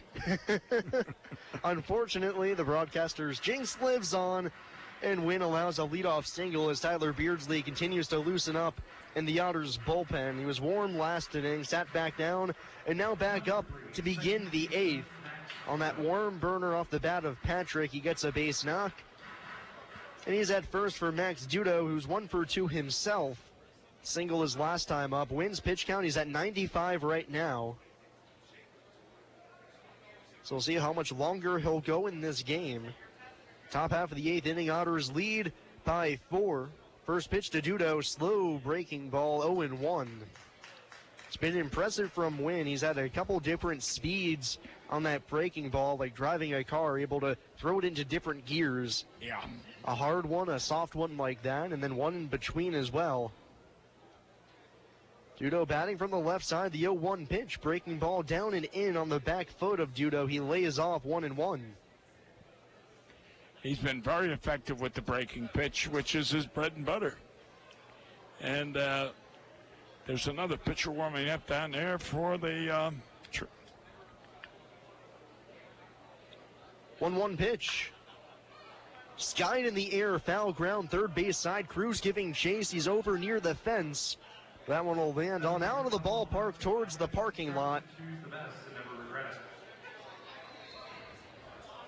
And it's 1 ball and 2 strikes on Dudo. Just a 197 hitter this year. Second baseman, 1 home run, 2 runs driven in. He's got Patrick at first after the leadoff single. Shortstop Thomas shaded up towards the second base bag. Cronin playing in the hole for the left-handed batter. The 1-2. Slow breaking ball just misses down and away. I thought that was strike 3. Wynn almost floated that one onto the edge. Yeah. But no dice for him. 2 balls and 2 strikes on Dudo. Otters lead by 4, top of the 8th inning. Trying to snap a 2-game losing streak. 6 outs away from that. The 2-2. Tapped foul by the Otters dugout. It was another bubble breaking ball there from Wynn, and Dudo way out in front, but able to stay alive. And he was lucky because that was a pretty high breaking pitch, or hanging pitch, we should say, that was up around his chest, and he got away with it. Those are the type of pitches a batter loves to see. That's the pitch we saw Lowry absolutely tattoo to left. That's right. It's up in your face. 2-2 pitch. Strike 3. Down just a little bit low. Wynn does not get the call. That had plenty of plate, but around shin high. And the count's full 3-2 on Dudo. Wynn has walked just 1 here in this ball game. Patrick at first. We'll see if he runs. I would highly doubt it, considering the Beach Bums down to 6 outs. And there's no outs at all. But yeah, I'll tell you what, I've been... Payoff pitch. Grounded foul up the first base line into the Otters bullpen. It goes...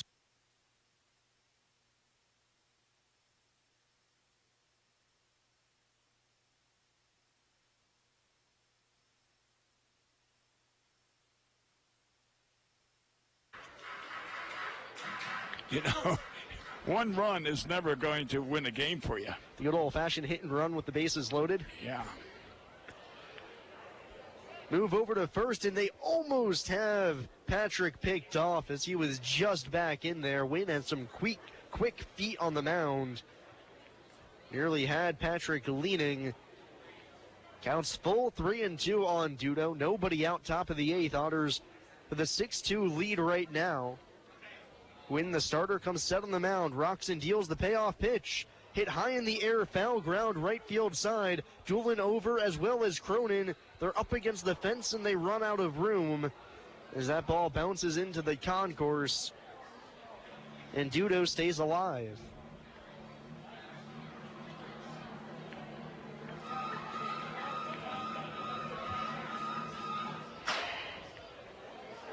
Well, it's going to be interesting. 3-2. That was a curveball that he took care of. He's been throwing a lot of curveballs to him. I would, even though the curve's his best pitch, I would go to the fastball now because he might be looking for the curve. 8th pitch of the at-bat coming up. Here it is. Fastball. Fastball fouled off by Dudo, and we'll see the 9th pitch coming up. At the very least, this will make for sure that if even Wynn gets out of this inning, he's probably done after 8. Yeah, I would say so.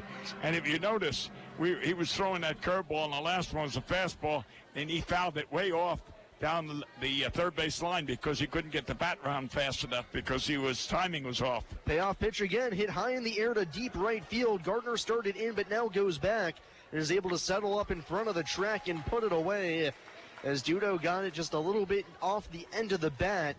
And he is retired for the first out after a 9-pitch battle. Yeah. So the lineup turns over for R.B. Fields. He's 1 for 3. Scored after singling to lead off the 4th inning, and that sandwiched in between 2 groundouts. One of those was a 4-6-3 double play back in the 6th. Runner at first, 1 gone.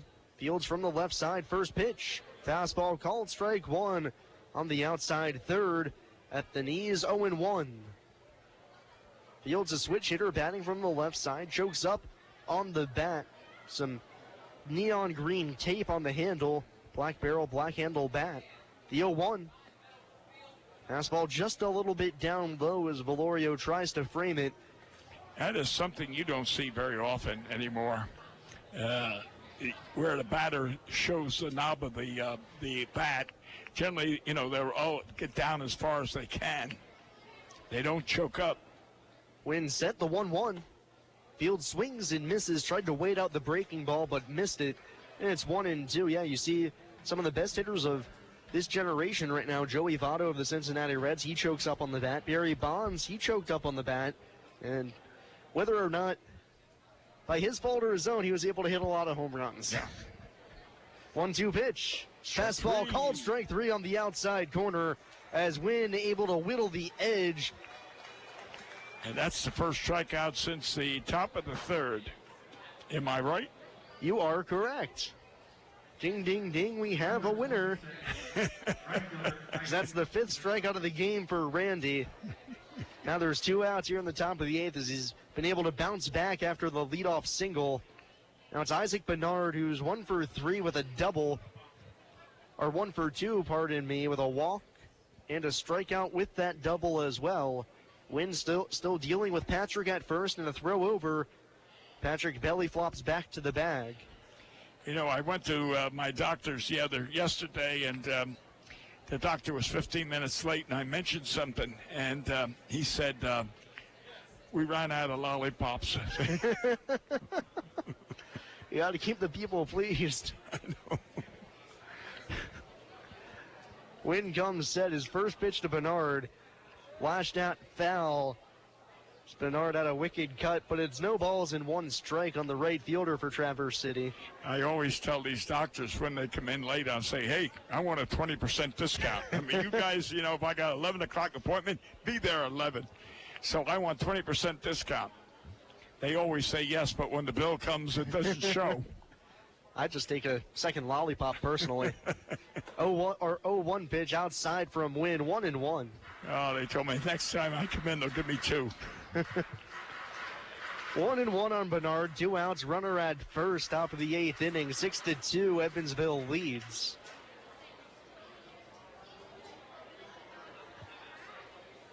Yeah, if he gets out of this inning, he's finished for the night.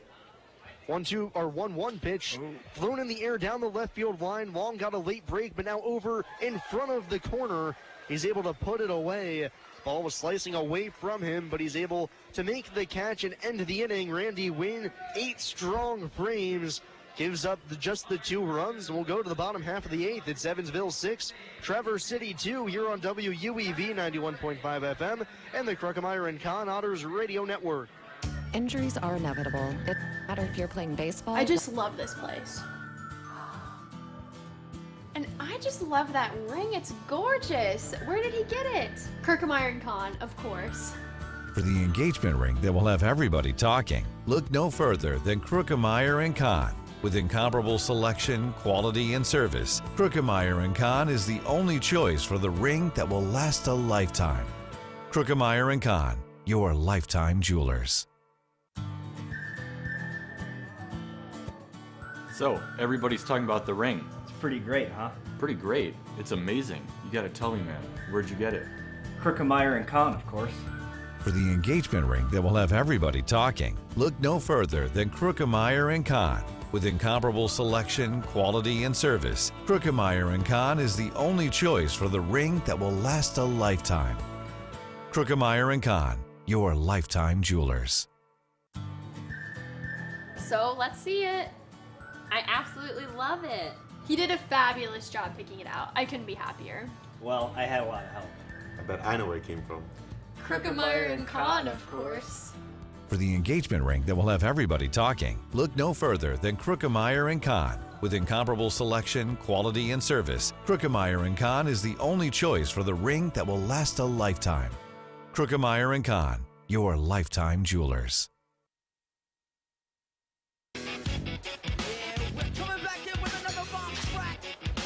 Traverse City goes to the bullpen one more time, and most likely for the final time as well, as we begin the bottom half of the 8th inning. Andrew Click on for the Beach Bums, the Portland, Michigan native, 6'2", 230 pounds. This will be his third game for the Beach Bums. Pitched last time on the 13th, giving up 1 earned run in a third of an inning against River City. So far this year, a nice 54 even ERA in two appearances, 0.2 innings, 1 strikeout, 3 walks, 2 hits, and 4 runs allowed. So I'll try to improve on that here. We'll have Cruz, Cronin, and Long here in the 8th as the Otters hope to add a few insurance runs before we go to the 9th. It's a 6-2 Evansville lead. As Click, the righty, comes on to face Manny Cruz, who's 1 for 2. RBI single back in the 4th inning. Randy Wynn, who's most likely out of this game, not confirmed yet, but most likely not coming back out for the 9th, has been stellar. 8 innings, 5 strikeouts, just the 2 earned runs allowed on 6 hits and 1 walk. His best start of the year. And outside of that home run, and then the batter that followed with the next base hit, they were the only 2 hard hit balls that were, even though there were 6 hits, only 2 were. First pitch from Click, fastball upstairs on Cruz, 1-0. Only 2 of those 6 were what you call hard hit. You know, unfortunately for the Beach Bums, even though Lowry hit it very hard, you don't get extra points for how far it flies. It was just a solo home run. It's the 1-0 pitch, fastball on the outside edge, 1-1. You know, you're right in that. I remember when I first started bowling, I threw that ball down that alley as hard as I can, and they said, that don't help. That don't help. I thought they would ricochet all over, but 1-1 pitch to Cruz. Fastball called strike 2 at the knees, had plenty of plate. 1 ball and 2 strikes. Randy Abel, that's one of the good hallmarks of a pitcher that knows with the bases empty, you can be a bit more dangerous, a bit more daring, because if it goes over the wall, well, it's just 1 run. That's right. And Randy knew that there and worked around it. 1-2 on Cruz, the pitch from Click. Swung on and missed high fastball. As Cruz goes down swinging for the first time tonight, he's the first out here in the 8th. There was a pitcher that pitched here years ago back with the Braves, Ernie Kristoff. And he fired. I mean, he was a fireball through. But those days we didn't throw 100 miles an hour. You know, if you hit 90-something, you were lucky. Anyway, he was probably a 90-mile-an-hour fastball. And if you hit 5 home runs in a row, it didn't bother him. But let someone bloop one over the infield, and he went crazy. Ernie Kristoff from Ohio. So now it's David Cronin, the former White Sox farmhand, batting from the left side. First pitch to him. Fastball down and away from Click, 1-0. David 3 for 4. A single, a double, and a triple. 1 run driven in, and if he can find a way to go yard, he'll have himself a cycle. I'd say if he was playing Gateway, he had a good chance. He was playing Gateway. I'm not sure how you get the triple in that bandbox. Oh. 1-0. Cronin with a line drive single back through the box. As he'll end his night with another single, a 4-hit game for David Cronin. He's 4 for 5. Now that's the 3rd Otter, if I'm not mistaken, that got 4 hits this year. Correct. Manny, Ryan Long, and now David Cronin. Right. That's a pretty good accomplishment when you get, if you get 3 hits, you're good. So now it's Ryan Long with Cronin at first base. 1 gone, bottom half of the 8th inning, 6-2. Evansville holds the advantage right now. Possibly looking for more runs before we go to the top half of the 9th inning when it looks like Tyler Beardsley will come on to finish the game. Cronin takes his lead. Click comes set on the mound, slide steps home, and misses high to Long for ball 1. You know, there used to be a catcher for Pittsburgh by the name of Dale Long. I don't know if you remember that. He was a left-hand catcher. Seriously? Yeah, and I think I stand to be corrected. I think he has a record of, I don't know, 7 or 8 games he hit a home run in one of those games. Dale Long. Let's take ourselves a look as we delve into the depths of the internet. 1-0 pitch grounded up the middle, and that ball will be stopped by the second baseman Judo behind the bag. But his throw to first is not going to be in time as Long beats it out for an infield single. And credit Judo with good range there, sliding behind the bag, able to stab it, but Long able to beat it out. So you got Cronin's got 4 hits, and now Ryan Long's got 3 hits. No, wait a minute, 2 hits, I'm sorry. Got the triple and the single. I'm sorry. Number 2, the shortstop, Toby Thomas. Dale Long. Let's see. Pittsburgh. Back in the 50s.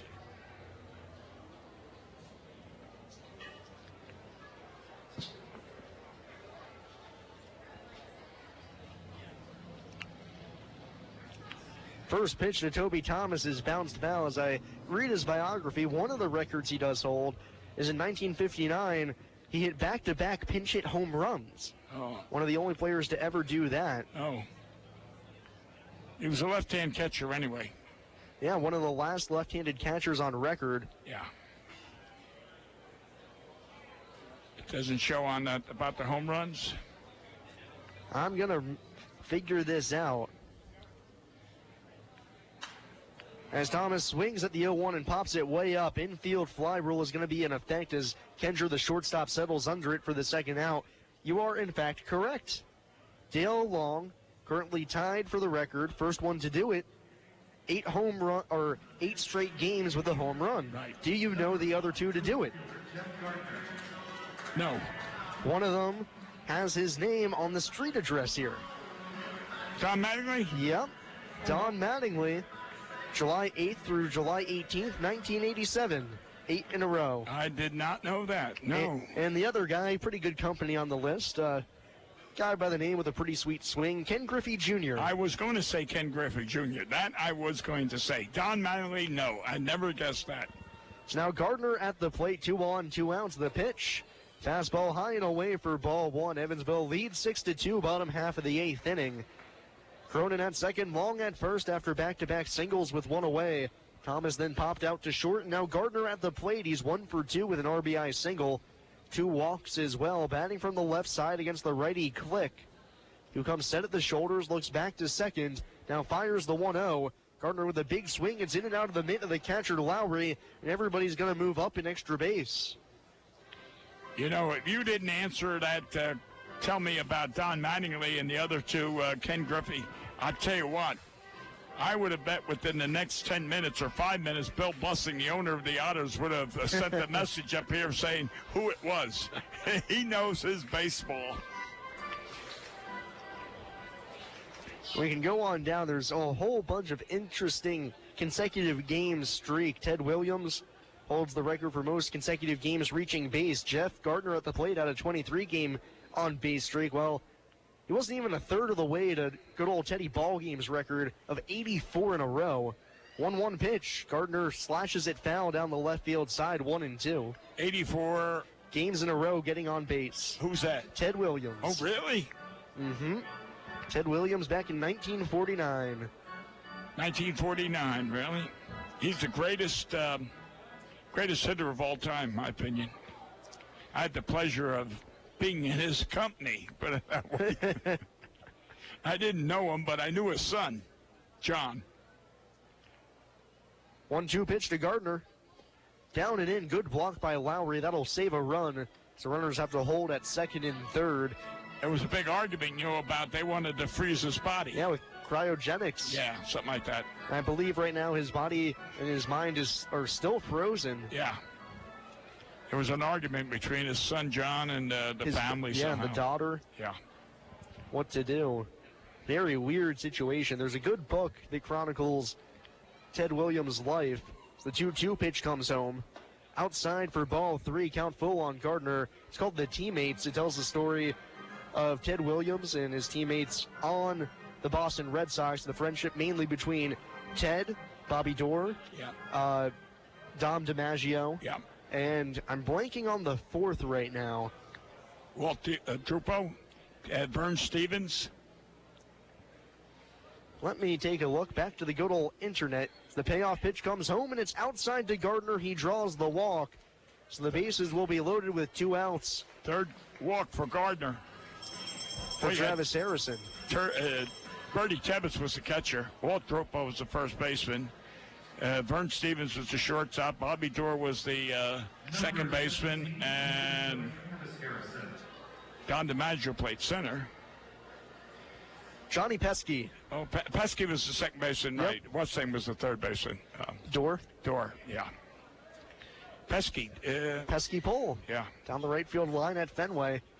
Travis Harrison stands in. Bases loaded, 2 outs. Otters lead by 4. First pitch fastball almost hits him on the hand, but it zips on by him for ball 1. Travis 2 for 4 tonight. An RBI single back in the 3rd.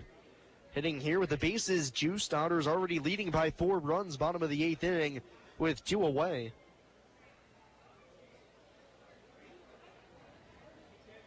Flick, the reliever out on the mound, comes set. The leg kick, the 1-0. Breaking ball misses high for ball 2. 2 balls and no strikes. And now Travis can take a wicked hack if he chooses and try and get his 2nd grand slam of the season. Yeah, that would be something, wouldn't it? Cronin at 3rd, Long at 2nd, Gardner at 1st, 2 away. 2-0 pitch. Ooh. Fastball way inside as Harrison has to move his arms out of the way to evade being hit by that pitch. So it's 3-0. We'll see if he gets the green light. I was going to say, okay, now it's going to be, let's see what happens.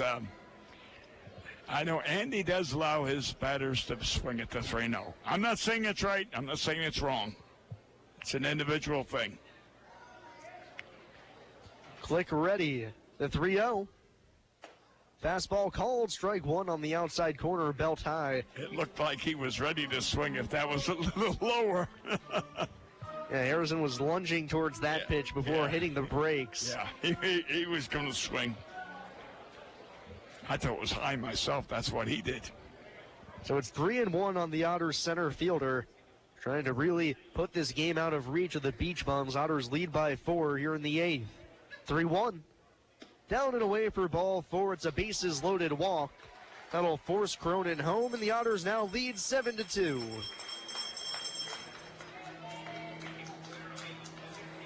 And here comes the pitching coach here. But I don't think they're going to bring anyone else in. There's no one warming up. I have to imagine the conversation right now that Greg Cataray, the pitching coach, and the pitcher on the mound, Click, is going to have is going to go something like this. Look, we're not warming another reliever up. Let's get out of this 8th inning and get it on over with. You know, talking about Ted Williams, in my experience, we used to take batting practice, and if someone was up there too long, they'd say, hey, your hands are bleeding. Or, you know, there was always a comment, whether it was in major leagues. We were down in Jacksonville. We were playing the Red Sox, and Ted Williams was batting. And he must have been in that batting cage for a half hour, and no one said a word. Everyone, even the Red Sox, all stood by the cage watching. No one ever said anything to Ted. Yeah, Ted had a very conflicted outside image to the world, did not have a very friendly relationship with the press nor the fans in Boston. But everybody knew him as one of the greatest hitters to ever live, if not the greatest. As Julian stands in from the left side, bases loaded, 7-2, the Otters lead. Now first pitch fastball graces the outside corner, 0-1. Bobby, Bob Kennedy was his flight instructor with U.S. Marines during World War II, and he said no Marine ever had the eyesight that he had.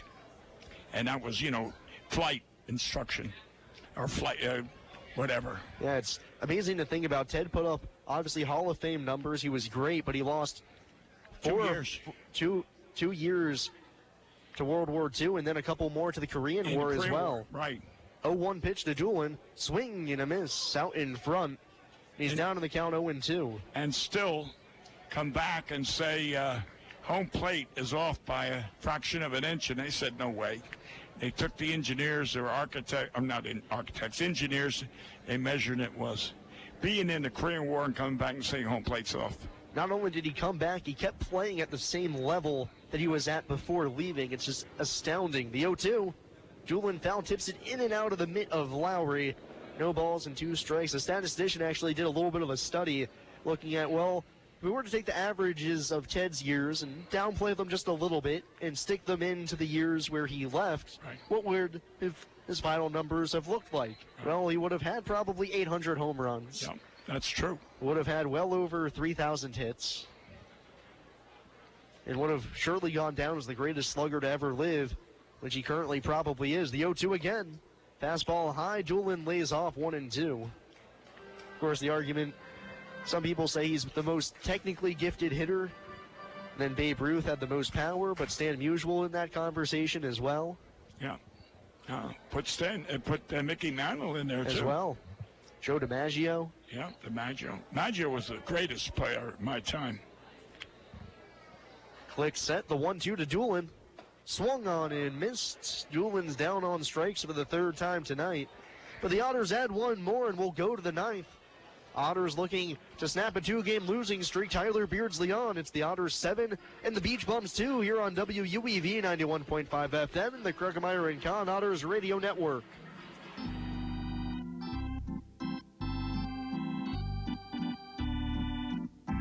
The 2018 Frontier League Home Run Derby and All-Star Game will be held at Car Shield Field in O'Fallon, Missouri on July 10th and 11th. This year's Home Run Derby will feature 4 former Cardinals headlined by Jim Edmonds, competing against the best sluggers from around the Frontier League. Find out more information and purchase tickets at rivercityrascals.com.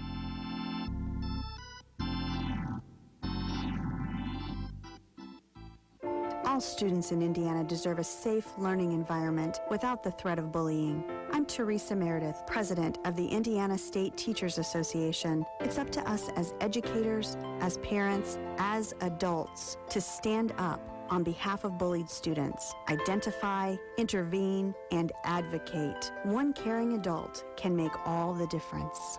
Visit NEA.org/bullyfree, a message from the Indiana State Teachers Association.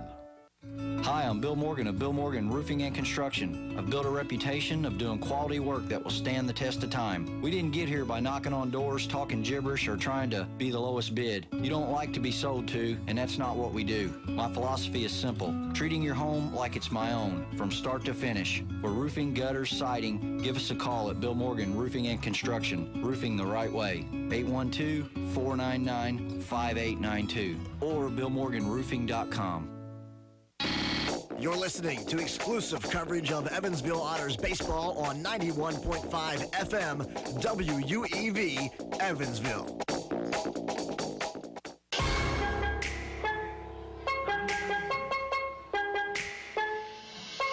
Tyler Beardsley on in place of Randy Wynn, whose night is done after 8 stellar innings. 6 hits, 2 runs, 1 walk, and 5 punch-outs for Randy. En route to what will most likely be his 3rd win of the season. The Otters lead 7-2 as we begin the top of the 9th inning. Tyler Beardsley on, making his 9th appearance of the season. Still yet to allow an earned run. 14 1/3 innings, 6 punch-outs, 5 walks, 3 hits, and a 1-1 record for the 6'4", 215-pound righty. So we'll try to finish this ball game off and give the Otters a Game 1 win here over Traverse City.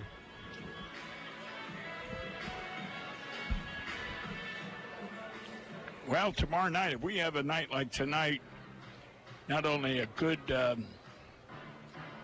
clear night, no rain in the sky, and we have the Otters winning, we ought to pack this place.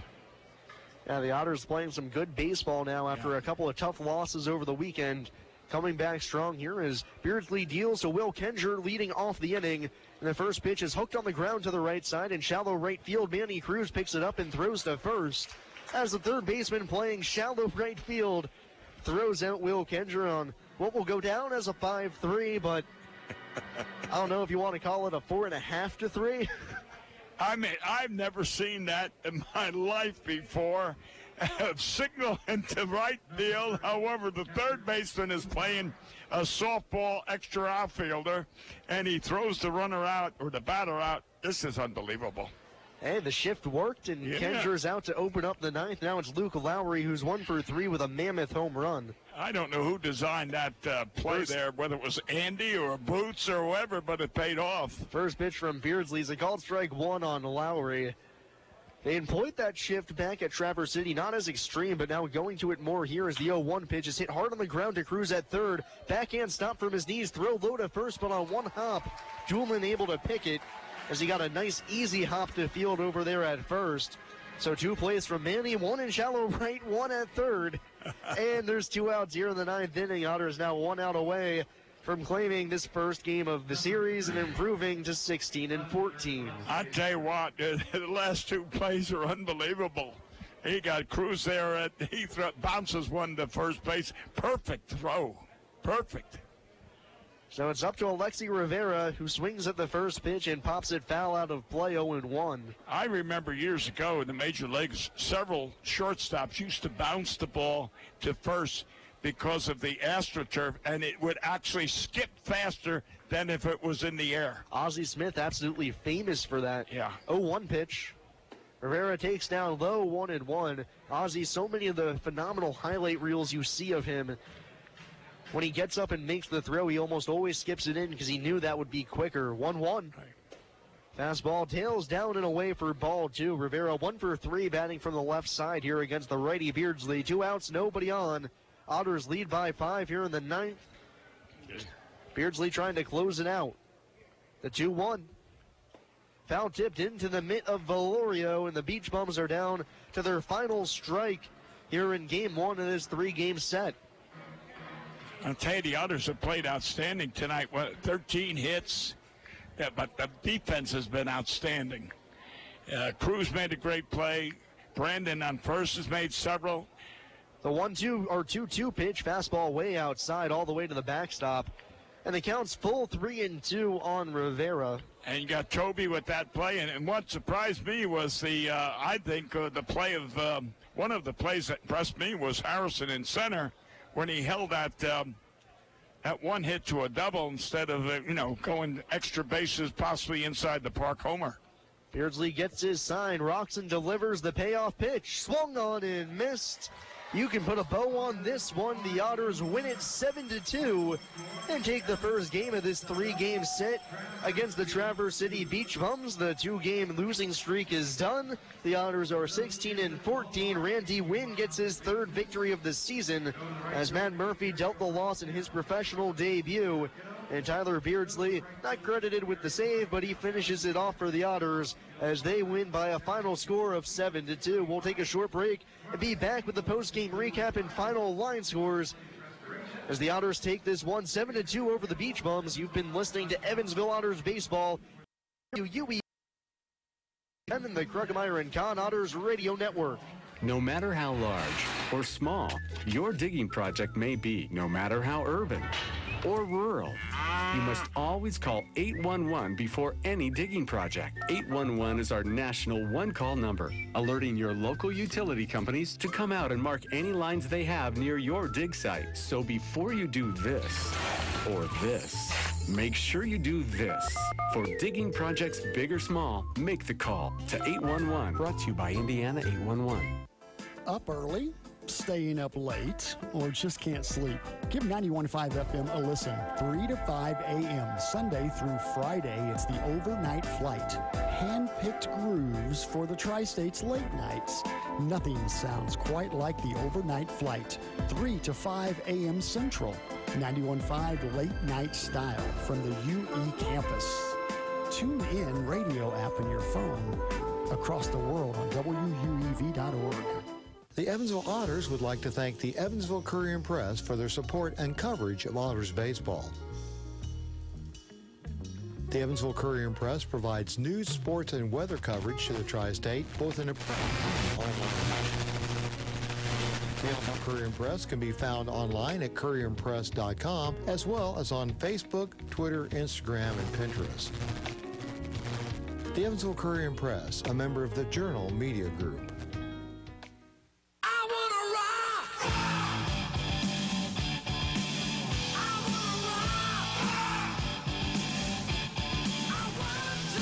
So overall, just a fantastic performance for the Otters here tonight as they improved to 16-14 on the season. They beat the Beach Bums 7-2. Randy Wynn gets his 3rd win of the season. He's 3-2 on the year. Matt Murphy dealt the loss for Traverse City. And you just look up and down the lineup. You could pick any number of things. What impressed you the most tonight, Bill? I'll tell you what, I was impressed with a lot of ways. Harrison in center. I like him. I'm telling you truthfully, I like him playing center. This new kid coming in, Lytle, I think got 2 hits the first at bat. He drives in an RBI. But then you got Cronin. He is impressing me more and more. Got 4 hits, especially that triple. And Then you got Long coming in. Ryan just impresses me all the time. I like him. But give Randy Wynn a great credit for outstanding. His curveball was good. His fastball was good. He had good control. He had 4 strikeouts in the first 2 innings. Didn't get the next one until, the 7th. But yet he kept everybody off base. Yeah, right now for the Otters, you can't think of really too many games when all 3 facets of the game have come together and gelled like this. But you see it in a performance like this tonight, a thoroughly dominant 7-2 victory where they were just in control the entire way. And you see when their offense is clicking, when the pitching is right, and their defense is playing well, this is a team that will be very hard to beat when they put all parts of their game together, fit it together like a puzzle, and it fits perfectly. So this was a great performance. And for the great performance for the Otters, you got to pick one of them. It'll be our player of the game. And remember, fans, tonight's player of the game is brought to you by Western Ribeye. When you're craving excellence, Western Ribeye and ribs satisfies. Call 812-476-5405 to make reservations for me. I'm partial to pitchers. Randy Wynn, you are my player of the game. 8 innings, 6 hits allowed, 2 runs, 2 earned, 1 walk, and 5 punch-outs. So he gets his 3rd win of the season. You can make a case for David Cronin, who fell a home run shy of the cycle, had 4 hits in this one. Travis Harrison had a couple of RBIs. Jeff Gardner had a 1-for-2 night as well as 3 walks. He's just getting on base. It's important for him. Ryan Long added a triple as well. You just look up and down the lineup. Everybody got it done. Brandon Doolin extended his hitting streak to 13 on the season now. Everything turning up good for the Otters right now. And they'll go to tomorrow, where they send Tyler Vail to the mound to try and keep this winning ways going as they snap the 2-game losing streak. They're playing good baseball now, and Tyler Vail will try to make that continue tomorrow as the Otters hope to improve to 17-14, right now 16-14 on the year. We'll take a quick look around the rest of the Frontier League at how the rest of the games have unfolded here tonight. Obviously, here in Evansville, the Otters win 7-2 at Rent One Park. The Washington Wild Things currently on top of the Miners 1-0 in the top of the 9th. So should Washington hold on, Evansville would gain 1 game on the Miners. Over in Joliet, the Slammers lead the Grizzlies 6-5. Windy City currently leading Normal 5-2. That's over in Crestwood. Schaumburg was bested by the Florence Freedom 5-4. And then the first place River City Rascals crushed the Crushers 10-0. So the Otters can't move any closer to first place. They'll stay 2 games back, but they could potentially move just a half game back of the Miners if Southern Illinois ends up losing that ball game. So, Bill, any final closing thoughts for you? I just think the Otters played an outstanding game tonight, and I wish they'd do the same thing tomorrow night and just say to you, what a great job you did announcing not only tonight, but what you have done so far for the Otters since you came here at the beginning of this year. Well, I like working with you, and I think you do a great job. Well, thank you, Bill. You've made it enjoyable for me, imparting all the knowledge you have, as it's been an absolute pleasure working here at home as well as on the road. And we'll, for one final time, I'll give the line score as we wrap things up. Evansville, 7 runs on 13 hits, no errors. Traverse City, 2 runs, 6 hits, and no errors. Randy Wynn, the winner in this one. Matt Murphy takes the loss, his first of the year and his first of his professional career. Otters will be back in action tomorrow at 6:35 p.m. with Tyler Vail on the mound. We'll start the pregame show at 6:10 p.m. So you won't want to miss that one, as Phil and I will be back on the airwaves to bring everything to you tomorrow from Bosse Field. I want to thank our producer back in the studio, Jeff, alongside my partner, Bill McCune. I say thank you to all of the listeners out there tonight who's hung around with us for a great Otters victory. You've been listening to Evansville Otters Baseball here on WUEV 91.5 FM and the Kruckemeyer and Kahn Otters Radio Network.